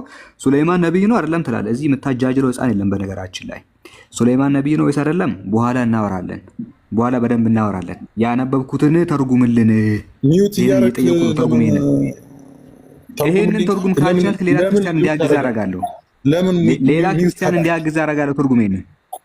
እሺ እንግዲህ ሚውት ማረገው ለምን መሰለ? ወልድ አንተ አላወቅም፣ አለማወቅህንም አታውቅም። ስለዚህ ላለመመለስ ሱሌይማን ነብይ ነው ወይስ አይደለም ትላለህ። ጥያቄውን ላለመመለስ ሱሌይማን ነብይ ነው ወይስ አይደለም ትላለህ። ይሄ ርዕሳችን አይደለም። ርዕሳችን ይሄንን ተርጉም ነው። መተርጉም ማችል ከሆነ ትርጉም ከየት ነው የሚጀምረው? ፈጣሪ። ስለዚህ ወልደ ዋህድ እጅግ በጣም ይቅርታ አድርግልኝና አንተ የገዛ ቤተክርስቲያኒቱን አንድምታ ማታቅ የገዛ ቤተክርስቲያን ትምህርት ያልተማርክ ሰው እንደመሆነ ምንድነው የምናደርገው መሰለ? አንተን የሚያግዙ ከአንተ በላይ የተማሩ ሰዎች ካሉ አንተ ሱሌይማን ነብይ ነው አይደለም ከማለት ውጭ ሌላ እውቀት የለህም። አንተ ርዕስ ለማስቀየር ሱሌይማን ነብይ ነው ወይስ አይደለም ይላል። አይመለከትም። በነገራችን ላይ መጽሐፍ ቅዱስህን ማብራራት ማችል ከሆነ ታች ትሆናለህ በክብር። ምናልባት ግን ወደ ራስህ እስክትመለስ ድረስ ተቀመጥና ፍጹም እንዴት ነህ? መሳቅ እንኳን ትችላለህ፣ መገልፈጥ መጽሐፍህ ማብራራት ግን አይችልም። እሺ ፍጹም ደህና ነህ? ነው የሚተረጎመው አማርኛ ነው። በአማርኛ ነው ያወራችሁ። አማርኛውን ተርጉም። ወልደ ዋህድ የከብት መርፌ ተወግተሃል። ስለዚህ ከዚህ በላይ እንኳን መልስ የለህም። በጣም ያሳዝናል። ብትመልስ በጣም ደስ ይለኝ ነበረ፣ ግን አችልም። እሺ ፍጹም እስኪ አንተ ቀጥል። ካወቅህ አንተ እንዴት ነው የሚተረጎመው? አማርኛ ነው ያወራኸው፣ ምንም ትርጓሜ አያስፈልገውም። አማርኛ ነው ያወራኸው። ግን ይሄ መጽሐፍ ሱሌማን ነው የጻፈው፣ ማን እንደጻፈው ታውቃለህ እንዴ ብሎ ሲጠይቅ ለምን አትመልስለትም? የጻፈውን ሰው አይታወቅም። መጽሐፍ ቅዱስን የጻፉት ሰዎች አይታወቁም። ፍጹም ለምን ደግሞ አይታወቅም? ዝም ብሎ ሰው ነው የጻፈው፣ አይታወቅም። ማንም ጽፎታል የሚል ነገር ስለሌለ በቃ አንተ መሀይም ነህ ማለት ዝም ብለህ ነው ወሬ። ለምሳሌ ስድብ ማትችላላችሁ እኮ መሀይም ምናምን ብላችሁ እንግዲህ ተሳድቦ ወጥቷል ወገናችን። እንደዚህ ናቸው። መጽሐፍ ቅዱስን የጻፈ ሰው አይታወቅም ስንላቸው መሀይም ናችሁ ምናምን ከማለት ውጭ ከስድብ ውጭ ክርስቲያን መልስ የለውም የምንላችሁ ለዛ። ይሳደባሉ፣ ስድብ ላይ በጣም ጎበዝ ናቸው። እነሱን የሚያክል የለም። መልስ ላይስ ባዶ ናቸው። መመለስ ላይስ ባዶ ናቸው። ይኸው እሱን ሲጠይቁት እስካሁን እየመለሰ ነው። ነገር ግን እነሱ ሲጠየቁ ከመሳደብ ውጭ ነቢዩን ከመሳደብ እኛን ከመሳደብ ውጭ ምንም መልስ እንዳሌላቸው እያያችሁ ነው። መልስ የላቸውም። አሁንም ገብተው ይሳደባሉ፣ ይወጣሉ፣ ይሳደባሉ። ሰውን ማስወራት እኮ አልቻልክም። ዝም ብለህ መለፍለፍ ነው። ይሄ ነው እንዲ እውቀት። እሱ ምናልባት እሱ ቢገባ ይሻላል። አሁን አንተ ህፃን ልጅ ነው የሆንክብኝ። እሺ ና መልስ እስኪ መልስ ታደርጋለህ። ችግር ብትሞት አትመልስም ነው። ጠንከር ሲልብህ ደግሞ መልስ የለም የተጠየቀ አሁን እንጂ አንተ ችግር የለም። መልስ ይሄንን መልስ ስለ ጉቺ ጡት ይሄንን መልስ ወገናችን። ቆይ አንተ ማለት ከርቤ ምንድን ነው? መጽሐፋቸው የገዛ መጽሐፋቸውን መተርጎም የማይችሉ የገዛ መጽሐፋቸውን እንኳን መተርጎም አልቻሉም እኮ። አንተ መልስ። መጽሐፉ ያንተ ነው። መጽሐፉ ያንተ ነው። አንተ መልስ። መጽሐፉ ያንተ ነው። አንተ መልስ ያልኩህ እኮ ነው። ስለዚህ የገዛ መጽሐፍን መተርጎም አልቻልክም። ሙታታር ከርቤ ማለት ይሄንን አንብብና ተርጉምልን። ይሄንን አንብብና እኮ ፈሳሽ ነው። ወደ ሴትዮዋ ብልት ጣቱን ከተተ ነው። ከርቤ ማለት ለወደፊቱ እንዳትሸወድ ነው እኮ። ሰኔ ምን አልኩኝ? ፈሳሽ እኮ ነው። ምን መሰለ እንደዚህ ይላል። እጣን ነው። ሁላችሁ ከላይ ያላችሁ ስሙ፣ ከታች ያላችሁ አንዴ እኮስ መጽሐፉ ምን ይላል? ወደ ሴትዮዋ ብልት ጣቱን ከተተ። መጀመሪያ ይሄ መጽሐፉ ነው እኮ። አዳምጥ። እኔም ፈሳሽ ነው ያልኩት። ምንድነው የሚለው መጽሐፍ? ምንድነው ምድራዊ አዳምጥ። መጽሐፉ እኮ ልክ ነው፣ ፈሳሽ ነው አለኝ። እኔም ፈሳሽ ነው ያልኩት። ማታዳምጥ ከሆነ አስወርዳለሁ። አትጩ። ፈሳሽ ነው ብያለሁ። መጽሐፉ ፈሳሽ ነው ይላል። እንዴት ነው ፈሳሽ ያልኩት? አንተ እሷ እኔ ተኝቻለሁ ትላለች። አይ በቃ አልቻልክም። ፈሳሽ ነው አለኝ። እኔም እኮ ፈሳሽ ነው ያልኩት። ፈሳሽ የሆነው እንዴት ነው? ውዴ እጁን በቀዳዳ ሰደደብኝ ትላለች እሷ። እንዲህ በቀዳዳ አስገባ ትላለች። በቀዳዳ ካስገባ በኋላ ይኸው ጣቶቼ ፈሳሹን ከርቤ አንጠባጠቡ ይላል። ፈሳሽ ነው አለኝ። መጽሐፉም እኮ ፈሳሽ ነው ያለው። ስላነበብኩኝ በጣም ተናደደ፣ በጣም ተቆጣ። ለምንድነው የምትቆጡት? ለምንድነው የምትቆጡት? አትቆጡ። መጽሐፉ ያለውን ሳነብ ተናደደብኝ። ይሳደባል ገብቶ። ለምንድነው የምትሳደቡት? መጽሐፋችሁን ከቻላችሁ መልሱ። አንችልም ካላችሁ ደግሞ ዝም ብላችሁ አዳምጡ። እና እኔ ምንም ያጠፋሁት ነገር የለም። መጽሐፉን ያበላሸባችሁ ነው። እንዴት ይህን ነገር ይጽፋል? ይሄ የሚጻፍ ነገር ነው ወይ? ይሄ እኮ በጣም ነውር ነው። እንደዚህ አይነት ነገር እንዴት ይናገራሉ? እሺ ተዋህዶ ምን ትላለህ እስኪ በዚህ ጉዳይ?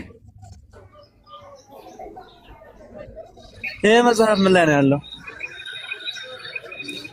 መኃልየ ሰለሞን ምዕራፍ 7 ቁጥር 2 እና 3 እንዲሁም ምዕራፍ 5 ላይ የጻፈውን ግን አታውቅም? አይታወቅም። መጽሐፍ ቅዱስን የጻፉ ሰዎች አይታወቁም። እንጀምር ይህን ርዕስ እስኪ። ከኔ ጋር የሚወያይ ማን ነው?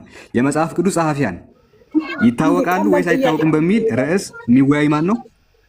ሰዓት ይዘን የሚወያይ እንደዚህ አይነት ወሬ በፊት ከምታወሩ ቀላል ጥያቄ በጣም ልጠይቃችሁ። ይሄ መጽሐፉ ነው ያለው። እኔ ምን ላድርግ?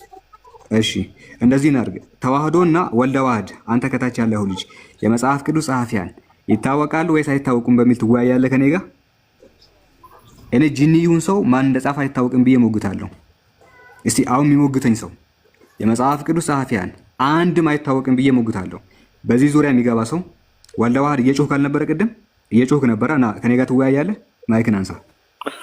እሺ ቀጥል። የመጽሐፍ ቅዱስ ጸሐፊያን አይታወቁም ብዬ ማስረጃ ከፍቼ ይወያያለሁ። ትወያያለህ? እስኪ አስረዳኝ። እስኪ ንገረኝ ማስረጃ። ፎርማል ዲቤት ታደርጋለህ? ይኸው እያደረግን እኮ ችግር የለም። ካሜራ ከፍተን ሁለታችንም ካሜራ ከፍተን ትወያያለህ? ምን ያደርጋል ካሜራ? ካሜራ የሚያስፈልገው ለማስረጃ ነው። ምን መሰለህ፣ ሰዎች ማስረጃ ሳያመጡ ይቀባጠራሉ። እንደዛ ሳይሆን ማስረጃ ከፍተን ሁለታችንን እንወያይ። ማስረጃ ከሌለኝ ታቋርጣለህ። ማስረጃ ካሌለህማ ውሸታም ነህ። እኔ ማስረጃ ካሌለው ሳላ ውሸታም ይባላል። አንተ ማስረጃ ካሌለ አንተ ውሸታም ትባላለህ። እንቀጥል። እሺ ማስረጃ ከፍቼ እናወራለን። ሶሪ ድምፅ ላይ ባክግራውንድ ላይ ጫጫታ ካለ አሚር ደቂቃ ትይዝልናለህ? እሺ አንዴ ልክፈተው። እኩል ደቂቃ ይሰጠናል። ሁለታችንም ማስረጃ ከፍተን እናወራለን። በዛ መንገድ እንቀጥላለን። ማስረጃ ካልተከፈተ ማስረጃ ያልከፈተ ሰው ውሸታም ነው። በማስረጃ የማይመልስ ሰው እሱ ውሸታም ነው። እሺ አሚር ደቂቃ ይዛል። እንግዲህ እንደ ጩኸት ነው በምንድን ነው የሚለው ነገር በደንብ የምናይ ይሆናል። እሺ ካሜራ ይከፈታል። ሁለታችንም እንመልሳለን ነው። ተዘጋጅ። እንግዲህ ስኮለሮች ምን እንደሚሉ የመጽሐፍ ቅዱስ ሊቃውንቶች፣ የኢትዮጵያ ኦርቶዶክስ ተዋሕዶ ቤተክርስቲያን እንዲሁ ደግሞ ሶስቱም እምነቶች ምን እንደሚሉ እናያለን። መግቢያውን 3 ደቂቃ ለሁለታችንም እንሰጣለን። ነው 5 ይሁን 3 ይሁን? መግቢያው 5 ይሁን። እንደውም መግቢያው 5 ይሁን 5 ይሁን። ቆይ 5 አድርጋ መግቢያውን 5 ታደርጋለህ። ሁለታችንም ደግሞ በማስረጃ እንመልሳለን። 5 ደቂቃ አስጀምርልኝ። ቢስሚላህ ራህማን ራሂም። እንግዲህ ሁላችሁም እንደምታውቁት መጽሐፍ ቅዱስን የጻፉ አካላት ማን እንደሆኑ አይታወቅም። ከመጽሐፍ ቅዱስ የመጀመሪያው መጽሐፍ የሙሴ 5ቱ መጽሐፍቶች ተብሎ ወገኖቻችን የሚጠሯቸው መጽሐፍቶች ናቸው። እነዚህ መጽሐፍቶች ጸሐፊያቸው ይታወቃል ወይ ስንል አይታወቅም። ስኮለሮቹ በዚህ ዙሪያ ምንድን ነው የሚሉት ስንል ቴዎሎጂካል ፋውንዴሽን የተሰኘ የሙለር ስኮለሮች ናቸው፣ የመጽሐፍ ቅዱስ ስኮለሮች ናቸው። በዚህ ዙሪያ ምንድን ነው የሚሉት? however through many centuries it has become clear to Jewish and Christian scholars የአይሁዶችም የክርስቲያን ስኮለሮችም ግልጽ የሆነላቸው ነገር ዘ ፔንታተክ was not the work of Moses። ፔንታተክ 5ቱ የሙሴ መጽሐፍቶች የሚባሉት እንግዲህ ወገኖች የሙሴ መጽሐፍ ብለው የሚጠሯቸው ዝም ብለው ማን እንደጻፋቸው አይታወቅም ይላል። ኦኬ ለምሳሌ ብሎ ኦልሬዲ ኢን 17 ሴንቸሪስ በ17ኛ ክፍለ ዘመን ጂውሽ ስኮለር የአይሁድ ስኮለር የሆነው አይሁዳዊ ባሩክ ስፒኖዛ ትልቁ የአይሁድ ስኮለር የሚባለው ከ1632 እስከ 1677 የነበረው እንደ ክርስቲያን ስኮለር የሆነው ደግሞ ማን ሪቻርድ ሲመን የሚባለው ከ1638 እስከ 1712 የነበሩት ቤገን ቱ ኩዌስችን ደ ሞዛይክ አውቶርሺፕ ሙሴ ጽፎታል የሚባለውን ነገር ውድቅ ማድረግ ጀመሩ ይላል። አምስቱን መጽሐፍቶች ሙሴ ጽፎታል የሚባለውን ተረት ራሳቸው የክርስቲያን ስኮለሮችና የአይሁዳውያን ስኮለሮች እንኳን በዚህ በደንብ ነው የሚያምኑት ይላል። ሁለተኛ መጽሐፍ The Origin and the Character of the Bible The Origin of the Character of the Bible በተሰኘ መጽሐፍ የቶማስ መጽሐፍ ነው የክርስቲያን ስኮለር። በዚህ ዙሪያ ምን ተብሎ ተቀምጧል? እያንዳንዱ የመጽሐፍ ቅዱስ ጽሁፎች አለ ለምሳሌ እዝራ እንዲሁ ደግሞ የዜና ማዕዋል እንዲሁ ደግሞ ነህምያ እንዲሁ ደግሞ ጀረማያ እንዲሁ ደግሞ ሰቆቃወ ኤርምያስ እነዚህ መጽሐፍቶች ምንድነው ኪንግ የሚባሉ የነገስታት መጽሐፍት ማለት ነው። ማን እንደጻፋቸው አይታወቅም። ዴቪድ ዲድ ኖት ራይት ዘሳ ዳዊት መዝሙረ ዳዊትንም አልጻፈም። ሳምስ የሚባለው እሱ ነው። ሰለሞንም ቢሆን እሱም ቢሆን አልጻፈውም ይላል። ምንድነው የአይዛያ መጽሐፍትም ኢሳያስ ስለመጽሐፉ ምንም የሚታወቀው ነገር የለም ይላል። እያንዳንዱ መጽሐፍ ቅዱስ ውስጥ ያሉ ጸሐፊያን ማን እንደጻፋቸው እኛ ጭራሽ ምናውቀው ነገር የለም ይላሉ ራሳቸው የክርስቲያን ስኮለሮች። ኢንትሮዲዩሲንግ ዘ ኦልድ ቴስታመንት በተሰኘው መጽሐፍ ላይ ምን ይላል? አውቶርሺፕን በተመለከተ as is the case with the Old Testament books the Pentateuchal books are anonymous ናቸው። አምስቱ መጽሐፍት አናኒመስ ማለት ቃሉን የምታውቀው ከሆነ እንግሊዝኛ የምታውቀው ማለት ነው። ወልደዋህድ አናኒመስ ማለት ጸሐፊው የማይታወቅ ማለት ነው። ጸሐፊው ያልተገለጸ ምንም ስለ ጸሐፊው ምናቅበት ሁኔታ ካሌለ አናኒመስ ይባላል። አንድ መጽሐፍ አናኒመስ ነው፣ ምንም የሚታወቀው ነገር የለም ይላል። የአዲስ ኪዳን መጽሐፍቶችን በተመለከተ ለምሳሌ አን ኢንትሮዳክሽን ቱ ዘ ኒው ቴስታመንት የተሰኘ መጽሐፍ ላይ የአዲስ ኪዳን መጽሐፍትን ቢሆኑ ማን እንደጻፋቸው ምንም የሚታወቅበት ደረጃ ላይ የለም ይላል። ኦኬ ምን ይላል? the present titles of all New Testament books were given to them not by their authors but by the later church ይሄ ማቴዎስ ወንጌል፣ ሉቃስ ወንጌል ተብሎ ከላይ በኩል የተጻፈበት ይላል። ርዕሱ ላይ የተጻፈው እኮ ሰዎቹ ራሳቸው ጽፈው ሳይሆን ከጊዜ በኋላ ሰዎች ናቸው የጨመሩት አለ። ማቴዎስ ወንጌል፣ የሉቃስ ወንጌል፣ የገላመሌ ወንጌል፣ በላብላ ወንጌል ምናምን እያሉ ከላይ በኩል የጻፏቸው ከጊዜ በኋላ ነው እንጂ ማንም መጀመሪያ ላይ ጽፎባቸው አይደለም። in the community of faith people rise anonymously we do not know እኛ ምናውቀው ነገር የለም። for instance who wrote the most of Old Testament books which are anonymous የብሉይ ኪዳን አብዛኞቹ መጽሐፍት ማን እንደጻፋቸው እንኳን እኛ ጭራሽ አናቅም ይላሉ የክርስቲያን ምሁራን ስኮለሮቹ። ይህንን ደግሞ የመጽሐፍ ቅዱስ መዝገበ ቃላት የሚባል አለ። የመጽሐፍ ቅዱስ መዝገበ ቃላት የኢትዮጵያ ኦርቶዶክስ ተዋሕዶ ቤተክርስቲያን፣ የካቶሊክ ቤተክርስቲያን እና የፕሮቴስታንት ቤተክርስቲያን ሶስቱም ቤተ እምነቶች በአንድነት ያዘጋጁት ነው። ሶስቱም የኢትዮጵያ ኦርቶዶክስ ተዋሕዶ ቤተክርስቲያን የምትጠቀመው፣ ፕሮቴስታንቶች የሚጠቀሙት፣ ካቶሊኮች የሚጠቀሙት በአንድነት። ምክንያቱም የኢትዮጵያ መጽሐፍ ቅዱስ ማህበር በዋነኝነት እንግዲህ የሚመራው በኢትዮጵያ ኦርቶዶክስ ተዋሕዶ ቤተክርስቲያን ስለሆነ ምን ይላል? መጽሐፈ መሳፍንት የሚባለው መጽሐፉን ማን እንደጻፈው ምን ጊዜ እንደተጻፈ እርግጡ አይታወቅም አለ። መጽሐፈ መሳፍንትን ማን እንደጻፈው ምንም የሚታወቀው ነገር የለም አለ። ቀጥሎ የኢዮብ መጽሐፍ ጸሐፊው ማን እንደነበረ አልታወቀም። ጸሐፊው ማን እንደነበረ አልታወቀም። ማንም የሚያውቀው ነገር የለም። ሌላኛው እዚሁ መጽሐፍ ገጽ 150 ላይ መጽሐፈ አስቴር አንተ የምትጠቀመው መጽሐፍ አስቴር ማለት ነው። መጽሐፉን የጻፈው ማን እንደሆነ አይታወቅም። አማርኛ የምችል ከሆነ እሱንም ካልቻልክ በጣም አደገኛ ነው። ግን ከቻልክ ምን ይላል? መጽሐፍ አስቴርን መጽሐፉን የጻፈው ማን እንደሆነ አይታወቅም። የኢትዮጵያ ኦርቶዶክስ ተዋሕዶ ቤተክርስቲያን የምትጠቀመው መጽሐፍ ላይ ማለት ነው። እሺ ሌላኛው ሰቆቃወ ኤርምያስ እዛው አንተ የምትጠቀመው መጽሐፍ ሰቆቃወ ኤርምያስ ላይ ሰቆቃወ ኤርምያስ ምን ይላል? ጸሐፊው ኤርምያስ መሆኑና አለመሆኑ አልተረጋገጠም ይላል። ይሁን አይሁን ፈጣሪ ብቻ ነው የሚያውቀው፣ እኛ እንኳን ምንም የምናውቀው ነገር የለም ይላል። ዜና መዋዕልን በተመለከተ ብዙ ምሁራን የጻፈው ካህኑ ዕዝራ ነው ቢሉም ነገር ግን እውነታው አይታወቅም ይላል መጽሐፈ ዜና መዋዕልን ካወቅ። ስለዚህ የኢትዮጵያ ኦርቶዶክስ ተዋሕዶ ቤተክርስቲያን ራሷ ከየት አምጥተን ነው የምናውቀው? እኛ ጭራሽ የምናውቀው ነገር የለም ብላለች። እስቲ አንተ ደግሞ ምንድን ነው የምትለው? ከቤተክርስቲያን በላይ ካወቅ ቀጥል። ትልቁ ላይ አድርጉትና እንደዚህ ማስረጃ ከፍቶ ይመልስ። ጥሩ። አይ ማስረጃ አሁን እንዳንተ ማስረጃዎች አደራጅቼ ወልድ ንገረኝ፣ ጀምር በለኝ። እሺ ደቂቃ አስጀምር በለኝ። ጀምር፣ ችግር የለም። ማስረጃ አደራጅቼ ይዤ መጥቼ እንትና እንደዚህ ያሉ እንትና እንደዚህ ያሉ ልልህ አይደል። እውነታውን ግን ልነግርህ እፈልጋለሁ። በመጀመሪያ ደረጃ መጀመሪያ ያቀረብካቸው በእንግሊዝኛ የተጻፉ መረጃ ናቸው ብለህ ያቀረብካቸው እኛ እንደ መረጃ አንቀበላቸው፣ ማንነታቸውንም አንቀበልም። እኛ የምንቀበለው የመጽሐፉ ባለቤቶች፣ እኛ የምንቀበለው እግዚአብሔር ራሱ የሰጠ ምስክርነት አለ በመጽሐፍ ቅዱስ። የመጽሐፍ ቅዱስን የጻፉ ሰዎች በእግዚአብሔር መንፈስ የተመሩ የእግዚአብሔር ሰዎች እግዚአብሔር በእነሱ ላይ አድሮ ያጻፋቸው መሆኑን ነው የምናውቀው። ሌላው እንዳልከው ምንድነው አንዳንድ መጽሐፍ ቅዱስ ጠቅለል ተደርጎ የተጻፈው የእውነታዎችን፣ ታሪኮችን፣ በየዘመኑ የተከሰቱ ክስተቶችን ሁሉ አካቷል። ለምን ማንም ሰው የመጽሐፍ ለራሱ ይጠቅም ሰው ለምዕመናኑ ለአንባቢው አንብቦ ይጠቀም ዘንድ የእግዚአብሔር መንፈስ ያለባቸው መጽሐፎችን በአንድ ጥራት ተጠርዘው ቀርበዋል። እንዳልከው ለምሳሌ እንደ መጽሐፍ አስቴር እንደ ኢዮብ መጽሐፍ ቅዱስ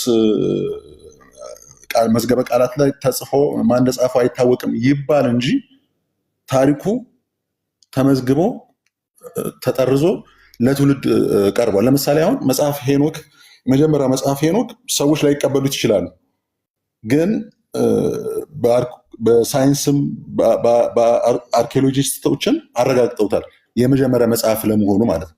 ምንድነው ግን ቁም ነገሩ ማን እንደጻፈው ስላልታወቀ መጽሐፍ ቅዱስ ውስጥ ስለተካተተና ማን እንደጻፈው ስላልታወቀ መጽሐፉ ውሸት ነው ማለት አይደለም። መጽሐፍ በተለያየ መንገድ ሊጻፍ ይችላል። የእግዚአብሔር መንፈስ ያደረባቸው ሰዎች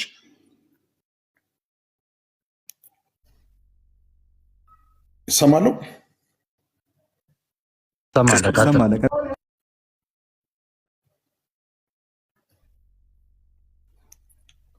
ሄሎ ትሰማለህ?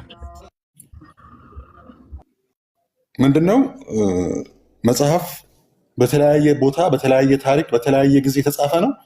የእግዚአብሔር መንፈስ ያለባቸው ሰዎች የእግዚአብሔር ያዘጋጃቸው ሰዎች መጽሐፉን መርምረው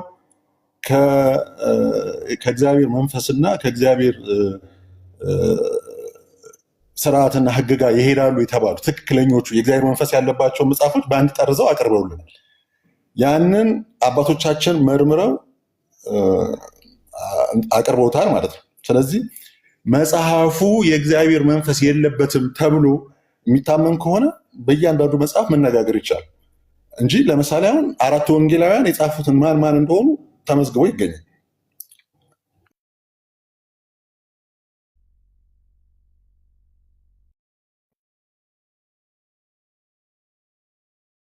ትሰማለህ ወንድም?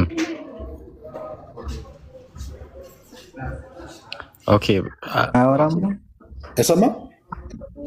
ቀጥል እንጂ ቀጥል፣ ጨርስ ደቂቃ።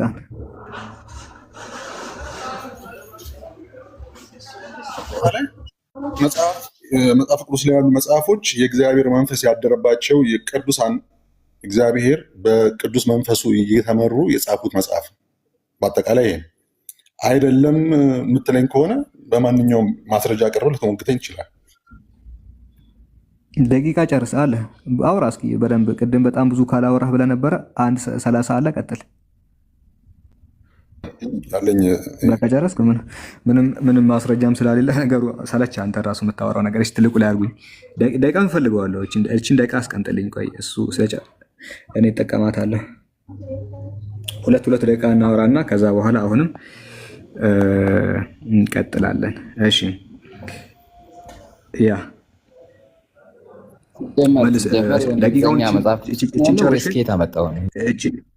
እቺን ጨር አንተንም በነገራችን ላይ እንዲሁ ተራስ ይዤ ነው የምቀጠቅጥ። ሀበሻ የምትባለው ልጅ አዳምጥ። መጽሐፍ ማን የጻፈው አስገባህና ከዛ በኋላ በደቂቃ ስታወራ በደንብ እንትን ትላለህ ነው። እሺ ስኮለሮችን ምን እንዳሉ ስናነብ ስኮለሮችን አንቀበልም ብለዋል። እነዛ ናቸው ክርስቲያኖች፣ ስኮለሮችን አይቀበሉም። በዚህ በማኑስክሪፕቶችን የሚያጠኑት ስኮለሮች ናቸው። ለማንኛውም ኦልድ ቴስታመንት ቴዎሎጂ እንደ ሂስትሪ የተሰኘ የኔልስ ፒተር መጽሐፍ ምን ይላል መሰላችሁ? ሁ ሮት ዘ ኦልድ ቴስታመንት። ማነው እሱ? መጀመሪያ ማነው? ስለ ደቂቃ ይልጠቀም ስለሱ እንድትነግረኝ። የኔ ደቂቃ ነው፣ ችግር የለም። የኔ ደቂቃ እኮ አንተ ደቂቃ አንተ ጨርስክ እኮ ጨርስክ። ኦልድ ቴስታመንት ስኮለር ነው። ኦልድ ቴስታመንት ስኮለር ነው። ማነው ልፈልግ? መምህር ሊቃውንት። በየትኛው ቤተ እምነት ነው? ስሙን ሰርች አድርገህ በየትኛው ቤተ እምነት ነው? አረ መረበሽ፣ እንዲህ መረባባሽ የለም። በነገራችን ላይ መረበሽ እውቀት ስላልሆነ ነው። ደቂቃን ተጠቀምና ጨርስ ያልኩህ። እሺ ምን የረበሽኩ ሳይሆን እንዳውቀው ብዬ ነው። አንዴ በኋላ በሰዓት ታወራለህ። ቀጥል አንዴ። ከዛ 2 ደቂቃ ትይዝልኛለህ፣ ለእሱም 2 ደቂቃ ትሰጣለህ። እሺ 2 ትሰጠናለህ።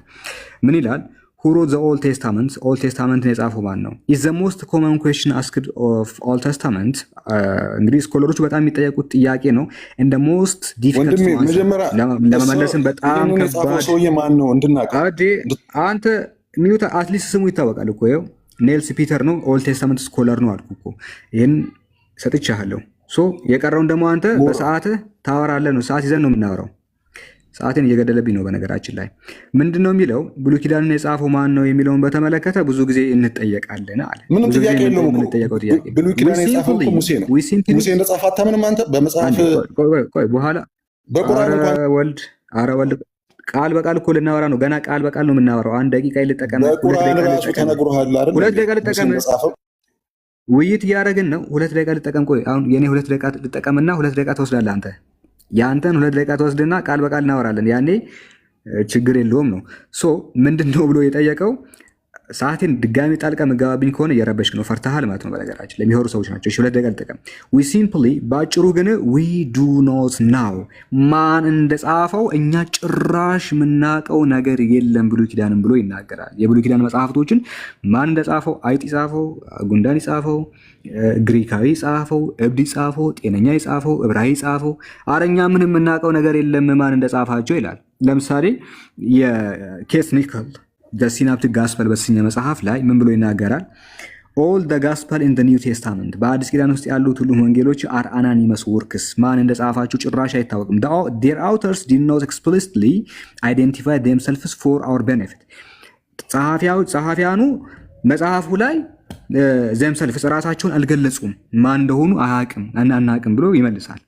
እና እዚህ መጽሐፍ ላይም የቴክስቹዋል ክሪቲሲዝም ሊቃውንቶች ናቸው እነ ዴቪድ ኤም ካር እና ኮላን ካንዌይ በአን ኢንትሮዳክሽን ቱ ዘ ባይብል የተሰኘ መጽሐፍ ላይ የሉቃስ ወንጌል የማርቆስ በለለን እንጥራቸው እንጂ በእውነቱ ግን እነማን እንደጻፋቸው እኛም ጭራሽ የምናውቀው ነገር የለም ይላል። ጭራሽ እኛ ምንም የምናውቀው ነገር የለም። ሉቃስን ሉቃስ መጽሐፉን፣ ማቴዎስን ማቴዎስ መጽሐፉን፣ ዮሐንስን ዮሐንስ መጽሐፉን አረኛ ጭራሽ እናገኝ ግን ዝም ብለን ማቴዎስ ምናምን ብለን እንጠራለን ብሎ ይናገራሉ። ስለዚህ ዮሐንስን ዮሐንስ እንደጻፈው ሳያውቁ፣ ማቴዎስን ማቴዎስ እንደጻፈው ሳያውቁ ዝም ብለው በስማ በለው ይኸው እንደዛ ብለን እንጥራቸው እንጂ በትክክል ግን እነማን እንደጻፉት እኛ ምንም የምናውቀው ነገር የለም። ለዛ ነው ቅድም የኢትዮጵያ ኦርቶዶክስ ተዋሕዶ ቤተክርስቲያን ራሷ ባዘጋጀችው የኢትዮጵያ መጽሐፍ ቅዱስ ማህበር እሷ በምትመራው እሷ በምታሳትመው የመጽሐፍ ቅዱስ መዝገበ ቃላት ላይ እያንዳንዱ መጽሐፈ ዜና መዋዕልን በሉት፣ ኦሪት ዘፍጥረት፣ ኦሪት ዘዳግምን በሉት፣ የትኛውንም መጽሐፍ በሉት አይታወቅም፣ አልታወቅም፣ ባይታወቅም እያለች ነው ያስቀመጠችው የአንተው ቤተክርስቲያን። ምናልባት ኦርቶዶክስ ከሆንክ ጴንጤ መሆኑም ትችላለህ። አሁን ጴንጤዎቹ የሚቀበሉት መጽሐፍ ነው። ካቶሊክም ከሆንክ አታመልጥም። እያንዳንዱ መጽሐፍት ላይ የትኛውም እንደጻፈ አይታወቅም ብለው መልሰዋል። 2 ደቂቃ እንውሰድና አስተባብለህ ከዛ ጥያቄና መልስ እናደርጋለን። እሺ፣ ቃል በቃል እንጠያየቃለን። እቺን ደቂቃን ተጠቀመውን አውራ። ጥሩ።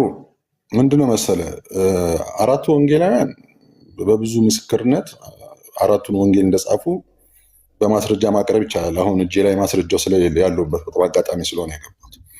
ነገር ግን የመጽሐፍን ትክክለኝነት የሚያረጋግጠው ማን እንደጻፈው ስላልታወቀ ወይንም እገሌ ነው የጻፈው ስለተባለ አይደለም። ለምሳሌ ቁርአንን የጻፉ ሰዎች 2-3 ጊዜ ጠፍቷል ቁርአን አይደል? እነዛ ሰዎች የጻፉት ሰዎች ስላልታወቁ በጣም ብዙ ሰዎች ናቸው የጻፉት። ምን ያህል ሰዎች እንደሆነ አይታወቅም። ብዙ ሰዎች ናቸው የጻፉት ቁርአን ከመሐመድ ማስረጃ እየነገርኩህ ነው።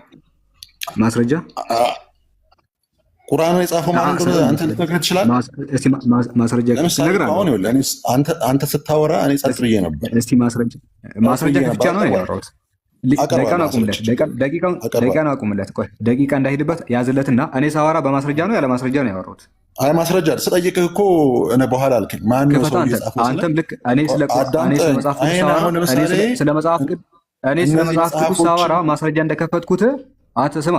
እኔ ስለ መጽሐፍ ቅዱስ ሳወራ 20 ነው 40 ማስረጃ አንተ ራስህ ስማ። እነዚህ መጽሐፎችን የጻፉ ወንጌልንም የሙሴን መጽሐፍ የጻፈው ማን እንደሆነ አይታወቅም ብሎ የጻፈው ሰውዬ ማን ነው? ስለኮ አሚር አስጀምርለት እነግርሃለሁ አልከኝ። አስጀምርለት ደቂቃውን ቀጥል። ለምሳሌ አሁን ቅድም አንተ እንደ ማስረጃ ያቀረብካቸው ስኮላሮች ማን እንደሆነ እኔ አላውቀውም። ማን ነው ብዬ ስጠይቅህ ልትነግረኝ ፈቃደኛ አይደለም ማን እንደሆነ። አንተ ከየትም የተለቃቀመ መጽሐፍ አምጥተህ እንደ ማስረጃ ብታቀርብ እኔ ልቀበሉ አልችልም። እውነታው ግን እሱ አይደለም። እውነታው ለምሳሌ ወንጌላዊ ዮሐንስን ወንጌል እንደጻፈ፣ ራእይን እንደጻፈ፣ መልእክት እንደጻፈ በብዙ ማስረጃ ማቅረብ ይቻላል። አሁን ቁም ነገሩ አንተ የጻፈው ሰው አይታወቅም ስላልክ የመጽሐፉን እውነተኝነት ሊያሳጣው አይችልም። መጽሐፋችን ራሱ መጽሐፍ ቅዱስ ራሱ ጌታችን አምላካችን መድኃኒታችን ኢየሱስ ክርስቶስ ይሄ መጽሐፍ ቅዱስ የእግዚአብሔር ሰዎች በመንፈስ ቅዱስ ተነድተው እንደጻፉት መስክሯል። ይሄ የመሰከረልን መጽሐፍ እያለ ሌላ አንድ ነጭ ከየት መጥቶ ስለጻፈ የጻፈው አይታወቅም ስላለ ያን እንደ ማስረጃ ልታቀርብልኝ 8 ደቂቃ ስጠኝ። እኔ 8 ደቂቃ ለሱም 8 ደቂቃ ሰጠዋለሁ። 8 ደቂቃ ብዙ ነው። ችግር የለውም። እኔ እፈልጋለሁ ደቂቃ። አንተ ከፈለክ 2 ደቂቃ ብቻ ይሆንልሃል። ምንም ችግር የለውም። የጠየከው ሰውዬ ማን እንደሆነ በምን ዙሪያ እንደሚያጠና ሪሊጂየስ ባክግራውንድንም ሆነ አሁን እሱ ስላጠና የምትለው ሰውዬ የራሱን ኢንተረስት ነው እኮ እዛ ጋር የሚጽፍ ትጠይቃለህ። እሺ እኔ የመጀመሪያውን ጥያቄ ጠይቃለሁ። 8 ደቂቃ ይጀምር። ጀመረ። ጥያቄ ቁጥር 1 መጽሐፍ አስቴርን የጻፈው ማን ነው? ወልደ ዋህድ። ጥያቄ እየጠየኩ ነው። መጽሐፍ አስቴርን የጻፈው ማን ነው? የመጽሐፍ አስቴርን የታሪክ መጽሐፊ ማን ነው የጻፈው? ስሙ ማን እንደጻፈ አይታወቅም። ዜና መዋዕልን የጻፈው ማን ነው? እዛ ጋር እኮ ነግሮሃል እኮ ማን እንደጻፈው አይታወቅም። ዜና መዋዕልን የጻፈው ማን ነው? አልተመዘገበም። ማን እንደጻፈው አልተመዘገበም። እሺ ትንቢተ አሞጽን የጻፈው ማን ነው? አሞጽ። ማስረጃ ክፈት። እሱ እንዳልጻፈው ማስረጃ ስጠኝ። ማስረጃ ክፈት። እኔ አልጻፈም እያልኩ እሱ እንዳልጻፈ መጽሐፉ የእሱ እንደሆነ ትንቢቱ የእሱ ስለሆነ እሱ እንደጻፈው ነው የሚታወቀው። ዜና መዋዕልን የጻፈው ማን ነው? እሱ አላውቅም። እሱ ማን እንደጻፈው ዜና መዋዕል ማን እንደጻፈው አላውቅም። አታውቅም? እኔ ነኝ ማለት ምንድን ነው ታዲያ የምታውቀው አንተ? ቆይ ሁሉንም ነው የማታውቀው?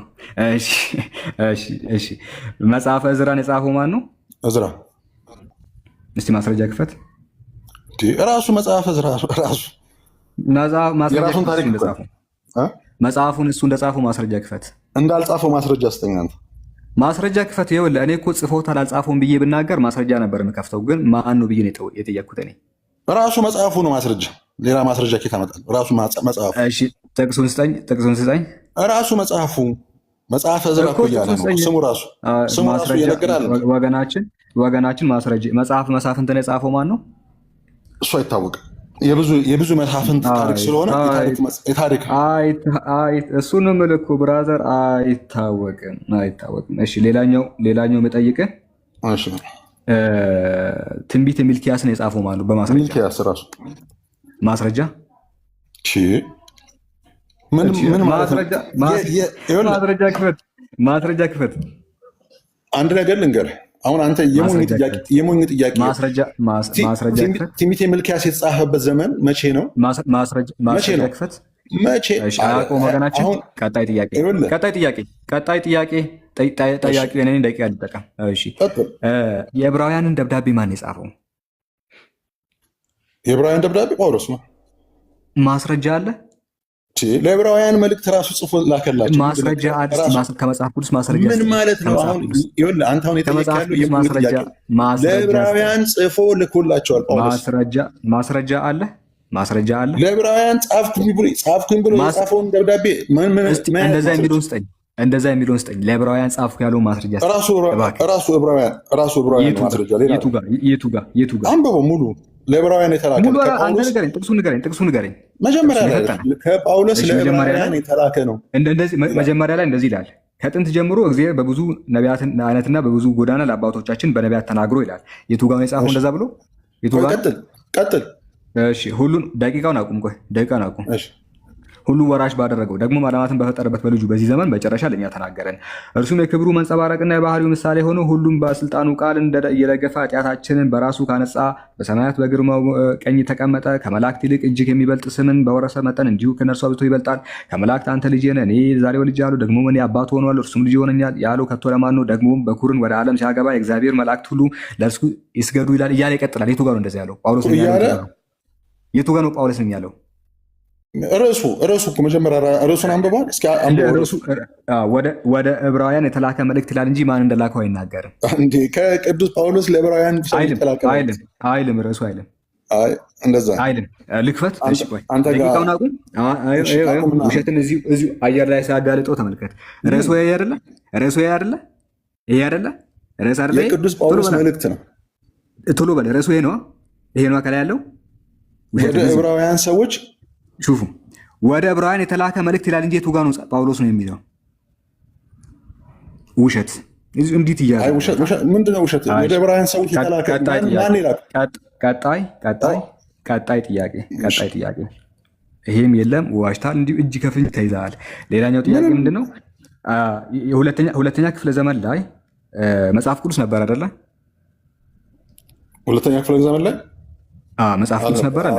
መጽሐፍ ቅዱስ ይኸውልህ፣ መጽሐፍ ቅዱስ ተብሎ ተጠርዞ በአንድ የተጠረዘና በአንድ ጥራዝ አይደለም የጠየቅኩ፣ መልእክቶቹ ነው ያልኩ እንጂ በአንድ ጥራዝማ ሲባል አሁን እኛ የምናውቀው አንዱን ጥራዝ እሱን አውቀዋለሁ። ካኖናይዝ የተደረገው መልእክቶቹ ግን ነበሩ አልነበሩም? ደብዳቤዎቹ በሁለተኛው ክፍለ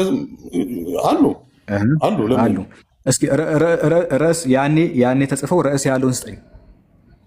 ኖ ማለት ያኔ የተጻፈው ርዕስ ያለው ሁለተኛ ክፍለ ዘመን ላይ ያለ የመጽሐፍ ቅዱስ ደክታባት አሉ የሉም? ብራናዎቹ ፍራግመንቶቹ ለምሳሌ የትኛው ፓፒራሶች ፓፒራስ 52 ፓፒራስ 33 ፓፒራስ 66 ፓፒራስ 79 የሚባሉ መጽሐፍት አሉ የሉም? ፍራግመንቶቹ ፓፒራስ ማለት አታውቅም? ፓፒራስ ምን እንደሆነ ምንድነው እኮ ነገርኛ ምን ችግር አታውቅም ወይ ማለት ዳቦ ነው። ምንም አታውቅም እንዴ? ምንም ስለ ፓፒረስ ምን እንደሆነ አልተማርክም? አልተማርኩም። ንገረኝ። ክርስቲያን ነህ? ንገረኝ። ምን አንተ ምን አስጨነቀህ? አንተ ምን ፓፒረስ ምን ማለት ነው? ማለት እንዴት ነው የማታውቁት ነው እናንተ? ቆይ ምንም ነው እንዴ የማታውቁት? እሺ ፓፒረስ እሺ ምንድነው? ፍራግመንት ምንድነው? እሺ ፍራግመንት ምንድነው እኮ ንገረኝ። ምንድነው ፍራግመንት? ይሄንንም አታውቅም? አላውቅም። እሺ ኮዴክስ ምንድነው? ምንም ነው እንደማታውቀው አንዱን አውቃለሁ አትልም እንደ አንተ ዝም ብሎ እንደው ለጨዋታው ድምቀት ያህል። እሺ ኮዴክስ ምንድን ነው? ለምሳሌ አንተ የምትናገረው ነገር እኔ የማውቀውን እንድመልስልህ የማይሆን ነገር አትናገር። እኔ ካወቅህ ብዬ ነው የምጠይቅህ። ኮዴክስ አላውቅም እኮ አልኩህ። አላውቅም። ይሄንን አታውቅም በፈጣ። እሺ ማኑስክሪፕት ምንድን ነው? እሺ ማኑስክሪፕት ታውቃለህ? ማኑስክሪፕት ታውቃለህ? እሺ አይን ታውቃለህ? ማሻአላህ ማሻአላህ። እሺ አንተ አይን ያውቃል። አንተ ልጁ ጎበዝ ነው። እሺ ማኑስክሪፕት ካወቅ ሁለተኛ ክፍለ ዘመን ላይ ማኑስክሪፕቶች አሉ።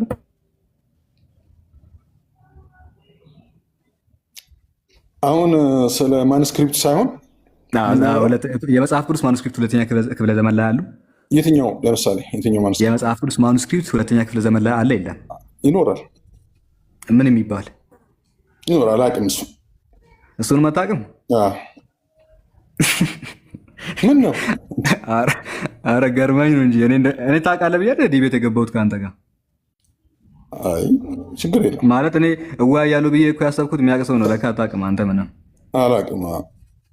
በቃ እንደውም ከአንተ ጋር ልወያዩ አጥንተና ድጋሜ እንደው ውይይት ምናምን ብለህ ያዘኝ ልቀቀኝ ስትል እንዳልሰማ። እሺ ድጋሜ ጥያቄ ግን አሁን ጥያቄ ምን መሰለህ? በቃ በቃኝ። ልጁ ምንም አንድ ደቂቃ ከ40 ሰከንድ አለኝ፣ ግን ወገናችን ምንም ስለማያውቅና መልስ ሊመልስልኝ ስለማይችል ምን ያደርግልኛል? ብጠይቅ ባልጠይቅ በቃኝ። እሺ ስታጠና በደንብ አጥንተህ ምናምን ትመጣለህ እንጂ በዚህ እውቀት አንተ ጭራሽ ልታወራም አይገባም እኮ ወገናችን ወልደ ዋህድ። አሁን አንተ መጽሐፍ ቅዱስ ማን እንደጻፈው አይታወቅም ብለህ አሳመንከኝ ማለት ነው? ምንድን 50 ማስረጃ አምጥቻለሁ። ኢብኑል ቀይም አልጀውዚ ምንድን ነው የሚለው መሰለህ? ምን አመጣ? ኢብኑል ቀይም የተባለ እሺ ልንገር፣ በቃ ቆይ። ኢብኑል ቀይም አልጀውዚያ አንድ መሀይም በመቶ ማስረጃ አያምንም ይላል። አንድ መሀይም 100 ማስረጃ ብታመጣለት አያምንልህም። አንድ ብልህ ሰው ግን ኦኬ በአንድ ማስረጃ ያምናል። ለማንኛውም አንድ ጥያቄ ወልደ ዋህድ ይለቅና እኔ ጥያቄ እጠይቃለሁ። ችግር እንደዛ ሳይሆን በቃ ስለ መጽሐፍ ቅዱስ ምንም ነገር ስለማታቅ ልጠይቅህ። ስለ መጽሐፍ ቅዱስ ነበር የጠየኩ ምንም ነገር አታውቅም። ለምሳሌ የሙሴ መጽሐፍ አልጻፈም ነው የምትለው? አልጻፈም ነው። በቁርአናችሁ ላይ ሙሴ መጽሐፍ እንደጻፈ ተጽፏል። እስቲ የቱ ጋር አልጻፈም? የቱ ጋር የሚል የለም ቁርአን ላይ ሙሴ መጽሐፍ አልጻፈም። አዲስ ላይ የሚል አልጻፈም። ሙሴ አልጻፈም። ማስረጃ አለ? አይ ጥያቄ አልጻፈም ካልክ ችግር አልጻፈም የሚል ቁርአን ላይ እሱ ጽፎታል።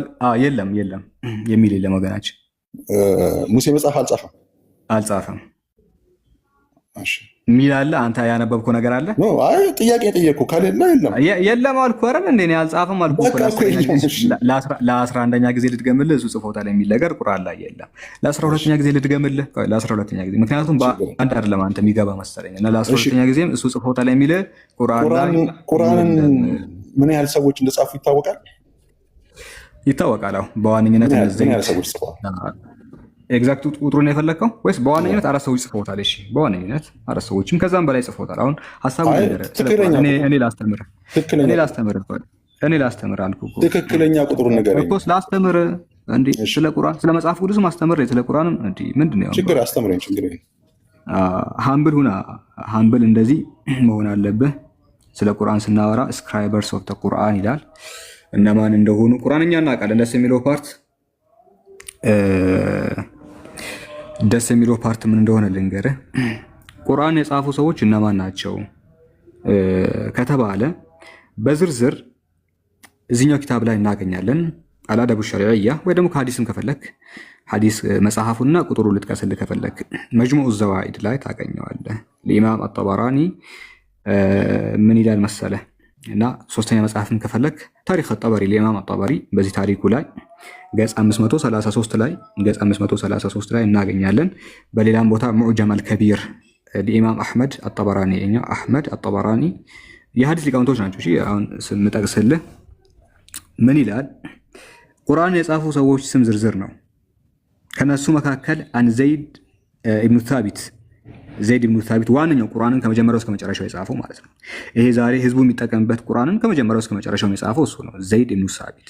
ኦኬ የተለያየ 40 ምናምን ሰው ምናምን የራሳቸው ሊጽፉ ይችላሉ። በዋነኝነት ግን ለህዝቡ የተላለፈው ላይ እነማን ናቸው የጻፉት ከተባለ አን ዘይድ ኢብኑ ታቢት ቃለ በይነና ረሱሊላህ ሰለላሁ ዐለይሂ ወሰለም ሙአሊፉል ቁርአን ሚን ሪቃ።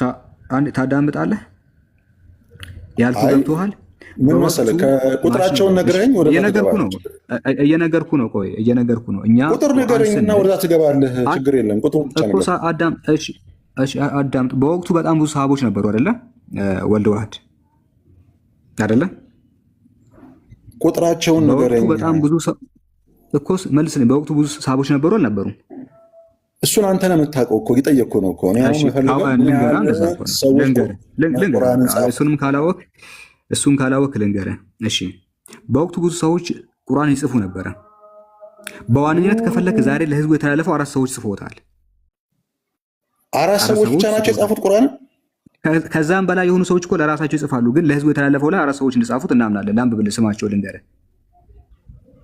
ዋና የሚባሉትም ማለት ነው 4 አልኩ አይደለ? ከዛም በላይ ሰዎች እኮ ይጽፋሉ። ነገር ግን ለህዝቡ የተላለፈው ቁርአን የጻፉት አራት ከነብዩ መሐመድ ከወረደላቸው በኋላ 4 ብቻ ናቸው ለህዝቡ የተላለፈው 4 ጸሐፊዎች በዋነኝነት ይጠቀሳሉ። ከነሱ መካከል የመጀመሪያው ዘይድ ኢብኑ ታቢት፣ አንድ ኡበይ ኢብኑ ከዓብ። ከዛ በኋላ ቁርአን ጠፍቶ ነበር አይደል? ማስረጃ አምጣ ጠፋ የሚል ነው። ተቃጥሎ አልጠፋም። ከዛ በኋላ ሰዋቦቹ የጻፉት ምንድን ነው? ማስረጃ ታመጣለህ ወይ? እስኪ ጠፋ የሚለው ማስረጃ ታመጣለህ? ጥያቄ እኮ ነው የጠየቅኩህ። ማስረጃ ለምን ካልጠፋ አልጠፋም፣ ከጠፋ ጠፋ ነው። ስለዚህ ያለ ማስረጃ ድጋሜ እንዳታወራ። ለማንኛውም መልስ አልጠፋም፣ ጠፍቷል። አንዴ አዳምጠኝ። አልጠፋም ጠፍቷል ነው። ይችን ያዝና አልጠፋም። ይችን ያዝልኝ። አልጠፋም ካልኩ በኋላ አጭሩ ምላሽ ልንገርህ። ቆይ አጭሩ ምላሽ አልጠፋም የሚል ነው። ወደ ቁርአን ጸሐፊዎች ልምጣለህ። ነገ ወደ ቁርአን ጸሐፊዎች ልምጣለህ። በዋነኛነት አራት ሰዎች ጽፈውታል። ከነሱ መካከል ዘይድ ብን ሳቢት የሚባል ኡበይ ብን ከዕብ እና ከዚህ ከላይ ደግሞ ሁለቱ ልጥቀስልህ። ከዛ በኋላ በዋነኝነት ያልኩ ነው። በዋነኝነት እንዴት ይባላል? በዋነኝነት አራቱ ናቸው። እሺ አራት ሰዎች ናቸው። በቃ እሺ አራት ሰዎች። አራቱ ሰዎች ስንት አንገት ጻፉ? ሁሉንም የጻፉት ከመጀመሪያው እስከ መጨረሻው። ስንት አንገት? ከመጀመሪያው እስከ መጨረሻው ሁሉም ከመጀመሪያው እስከ መጨረሻው። አራት ቁርአን ነው ማለት ነው የጻፉት? ይኸውልህ አንድ መጽሐፍን ሁለት ሰው ሊጽፈው ይችላል። ከመጀመሪያው እስከ አራት ኮፒ ይሆናል። ይሄንን ማታቀም በነገር አራት ኮፒ ነው የጻፈው። የተለያየ አራት ኮፒ ሰዎች ሊጽፉት ይችላሉ። ከመጀመሪያው እስከ መጨረሻው አራት ኮፒ ነው የጻፈው ወይ? እኮስ ልንገርህ እኮ ቆይ ልንገርህ። ዋናዎቹ የጻፉት እንደዛ ነው። ምንድነው የሚለው መሰለ ዘይድ ኢብኑ ሳቢት ዋነኛው ጸሐፊ ማለት ነው። ዋነኛው ጸሐፊ ነው። አን ዘይድ ኢብኑ ሳቢት ቃለ በይነማ ነሕኑ ሐውለ ረሱሊላህ ሰለላሁ ዐለይሂ ወሰለም ኑዐሊፉ አልቁርአን ይላል። ሙሉ ቁርአኑን እኛ ያህን እንጽፍ ነበር ብሎ ተናግሯል። አይታል። ስለዚህ ዘይድ ኢብኑ ሳቢት ዋነኛነት ሷሃቦቹ ምንድን ነው የጻፉት? ይቅርታ ግር ስላለኝ ምንም ቅር እንዳይልህ በቃ ይሄ አይ ግር ስላለኝ ነው። ሷሃቦቹ ምንድን ነው የጻፉት? ግር አለ ቁርአን የጻፉት አልኩ እኮ ወገናችን። ኦኬ ቁርአን ጽፈዋል። ስንት ቁርአን ነው ጠቅላላ የተጻፈው ማለት ነው? አንድ ቁርአን፣ አንድ ብቻ ሳይሆን አንድና ብቸኛ ደዋን እንደውን ሊቁርአን የተጻፈ ነበር። አንድ ብቻ የጻፈው? አይ ምን እነዛ ሁሉ ታዲያ ምንድን ነው የጻፉት? እኮስ ምን መሰለህ ለህዝቡ የሚተላለፍ ቁርአንና ወቅቱ ኮፒ ማሽን ስላልነበረ ልንገርህ ነሽ፣ ግልጽ አድርጌ ልንገርህ። ቀደምም ነገር ያለው ድሮ ዘመን የኮፒ ማሽን አልነበረም። ልንገርህ ላስተምርህ፣ ይሄንም ስለማታውቀው ማለት ነው። ድሮ የኮፒ ማሽን በምንድን ነው የተጻፈው ግን ቁርአን? እሺ ልንገርህ፣ የተጻፈው በብራና ላይ ነው። ብራና ላይ ነው። እንደዚህ ነው ሐሳቡ። እሺ በድንጋይ ምናምን የሚል ነገር አይቼ ነበር። ተጽፏል። ጥንት ከነቢዩ በፊትም ከነቢዩ በኋላ የወረቀት ልምዱ ስርዓቱም እንደዚህ በጣም በብዛት ስላልነበረ በድንጋይም በአጥንትም በወረቀቶችን ይጻፍ ነበረ። ብራናም ደግሞ ሲኖር አንዴ ወልደ ዋህድ ቆይ ብራናም ደግሞ ሲያገኙ ሰሃቦቹ ለምሳሌ ረፍ ኢብኑ ማሊክ የተሰኘ ሰሃባ ብራናዎች ነበሩት በወቅቱ። ብራና ሲባል የእንስሳት ቆዳ ማለት ነው። እሱንም ካላወቅ የእንስሳት ቆዳ ይፈቀፈቃል፣ እዛ ላይ ይጻፋል። ያንን ያለው ትንሽ ኮስቲም ጭምር ነው፣ የተወሰነ ብር ይጠይቃል እሱኛው። ያን ያላቸው ሰዎች ማን ረፍ ኢብኑ ማሊክ የተሰኘ ሰሃባ ብራናዎች ስለነበሩት በብራናዎች ላይ ጽፈዋል። ነገር ግን ብራና ያልነበራቸው ሰዎች በወቅቱ ምንድነው የሚያደርጉት? በአጥንት ላይ፣ በቆዳ ላይ፣ በምን ላይ ሊጽፉት ይችላሉ። እሺ አሁን ሀሳቡን ልንገርህ። እንደዚህ ነው ታሪኩ። በወቅቱ ኮፒ ማሽን የሚባል ነገር የለም። ማለትም ሳንቲም ሰተህ ብዙ መጽሐፍትን የሚያወጣልህ ማሽን ያን ያልነበረም። እሱ የመጣው በሜዲቫል ፕሬድ ነው፣ በመካከለኛው ክፍለ ዘመን ነው የጀመረው። ከ13ኛ ክፍለ ዘመን በኋላ ወደዚህ ነው የመጣው የኮፒ ማሽኖቹ አኮርዲንግ ቱ ታሪክ፣ አኮርዲንግ ቱ ሂስትሪ። ከዛ በፊት ያሉ ሰዎች ግን አንድን መጽሐፍ ከአንድ የሚገለብጡት በራሳቸው እጅ ነበረ። ገብተዋል እያልኩ ያለሁት። ለምሳሌ አንተ መጽሐፍ ብትፈልግ የሆነ ሰው ጋር ሄደህ ተቀምጠህ እስቲ ይህን መጽሐፍ ስለምፈልግ ልገልብጠው ብለህ ጓደኛ መጽሐፉን ካለው በራስህ እጅ ነው መጽሐፍ የገዛኸው ነገር ላይ የምትጽፈው። ገብተዋል? እየገባህ እንደሆነ ተስፋ አደርጋለሁ። አሁን በደንብ ስማ። ምንድን ነው መሰለህ በእውቀት እያስረዳኝ ስለሆነ በእውቀት ልጨርስ። ግድ የለም ሰዎች የድሮ የኮፒ ማሽን ስላልነበረ መጽሐፍን የሚገለብጡት ሰሃቦቹ አንዱ ጋር ሄደው ነው። ለምሳሌ ቁርአንን ከሆነ አንተ የፈለግከው ቁርአን ያለው ሰው ጋር ትሄድና ምን ታረጋለህ መሰለህ? እስቲ መጽሐፉን ልገልብጥ ትላለህ። አንተ የጻፍከው ነገር ልክ ድሮ ትምህርት ቤት እንደምናደርገው እኮ ነው። ትምህርት ቤት ምንድነው የምናደርገው መሰለህ? ለምሳሌ አንተ ዛሬ ትምህርት ቤት ብትቀር ባትሄድ ኖት የሚባል ነገር አለ። አስተማሪው ኖት ጽፏል። አስተማሪው ይቅርታ ቁርአን መጽሐፍ ነው እንዴ? በጣም ቀላል አድርጌ በምሳሌ እኮ እየነገርኩ ነው። ለምሳሌ ምንድነው መሰለህ እኔ አሁን ግር ያለኝ አንድ ጓደኛ አለኝ። ግር ያለህን ተውና መጀመሪያ የጠየቅከውን አዳምጥ። ለምሳሌ ኖት ቢያመልጥ አልኩ። ኖት ቢያመልጥና ጓደኛ ያን ነገር ቢጽፍ ምን ታደርጋለህ? ቁርአን መጽሐፍ ነው ወይ ነው? የአላህ ቃል አይደል እንዴ ቁርአን? አው ቆይ ግልጽ እንዲሆንልን አንተ ሊደምዶ ማታዳምጠው እንዴት ነው የምናረገው? ሰው ጋር ትሄድና ምን ታረጋለህ? ትጽፋለህ። አንተን ስላመለጠ የጻፈ ሰው ጋር ሄደህ ምን ታረጋለህ?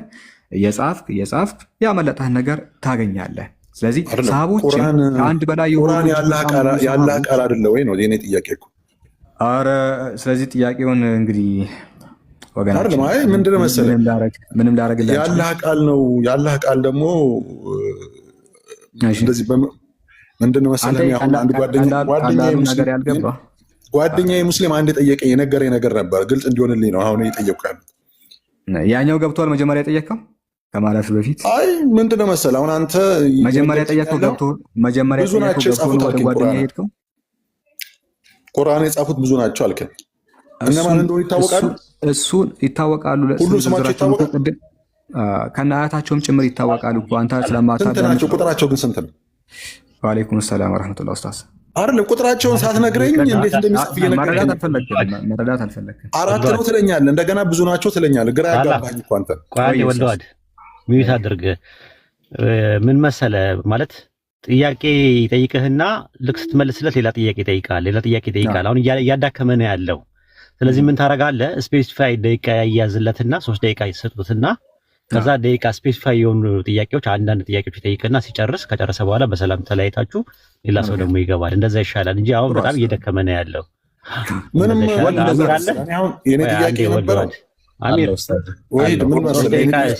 ሶስት ደቂቃ ያዝለትና አንዳንድ ጥያቄዎችን ጠይቀው 3 ደቂቃው ሲያልቅ በቃ ያበቃል። ያለዛ አሰልቺ ነው የሚሆነው። እሱም እየደከመው ነው ያለው። ምክንያቱም 4-5 ጥያቄ በአንዴ እየሰደደ ከዛ በኋላ ሲመለስለት ደግሞ ሌላ ጥያቄ እየጠየቀ እዛው ያሰለቻል። ምንድነው መሰለህ የኔ ጥያቄ ቁርአንን ያወረደው ጅብሪል ነው አይደለ? ጥያቄ አንዲ እንትን አርቲኩሌት አድርገህ ጠይቅ ተባልክ ወልድ ዋህድ። በቃ እንደዚህ ጠይቅና ይመልስልሃል። ቁርአንን ያወረደው በመጀመሪያ ደረጃ ቁርአንን ያወረደው ማን ነው? በቃ ጥያቄ ይሄ ነው። እኔ ከዛ ላስተላልፈው ወደ ሰላ ጥያቄ ይሄ ነው። እሺ ከዛ ሲመለስልኝ ደግሞ እቀጥላለሁ። ችግር የለም። አይደለም ጠይቅ፣ ጥያቄ ሰብሰብ አድርግና። አይ እንደዛማ አይመችማ። ውይይት አይደል? በቃ ሚዩት አድርግሽ፣ ሚዩት አድርግ። እሺ ሳላ ቁርአን የማን ቃል ነው? ያወረደው ማን ነው? መልስልኝ። እሺ በቃ ልመልስልህ። ቁርአን የማን ቃል ነው? ምዕራፍ 2 ቁጥር 2 ሱረቱ ተውባ 9:6 ላይ ዛሊከል ኪታቡ ላ ረይበ ፊሂ ሁደን ሊልሙተቂን፣ መጽሐፉ ያለ ጥርጥር ከአላህ ዘንድ የሆነ መጽሐፍ ነው ይላል። መጽሐፉ የአላህ ቃል ነው። ማን ያወረደው? ምዕራፍ 2 ቁጥር 97 ላይ ቁል መን ካነ አድወ ሊጅብሪል ፈኢነሁ ነዘለሁ ዐላ ቀልቢከ ቢኢዝኒላህ። መጽሐፍ ነው እንደ የወረደው ነው የአላህ ቃል ነው። አንተ እሱ ጠይቅ በኋላ ሚውት አድርግ። ግልጽ እንዲሆነ እንዲሄድልኝ ለምን ተደርኩ አይደለም። ቆይ ሳላ እኔ እንትን አወያያቸዋለሁ። ቆይ እንዲህ በዚህ ልክማ እዚህ ቁጭ አድርገህ ሲቀልድ እንትን አድርግ። በቃ አሁን ሚውት አድርግ። ይሄ ይመለሳል። ከዛ የወረደው ይቀጥላል። የመጨረሻ እድል ነው ሚስተር ይቅርታ ጨርስ አለ። አይ የወረደው መጽሐፍ ነው ወይ ነው? ያው እየጨነቀህ ነው እንትን አልክ። ወላሂ በጣም ጨንቋል። እየተመለሰ እንደሆነ ስለገባህ ማለት ነው። ምን ደቂቃ ተሰጥቶህ ጠይቀሃል። ጥያቄህን ይመልስልሃል። ሁለተኛ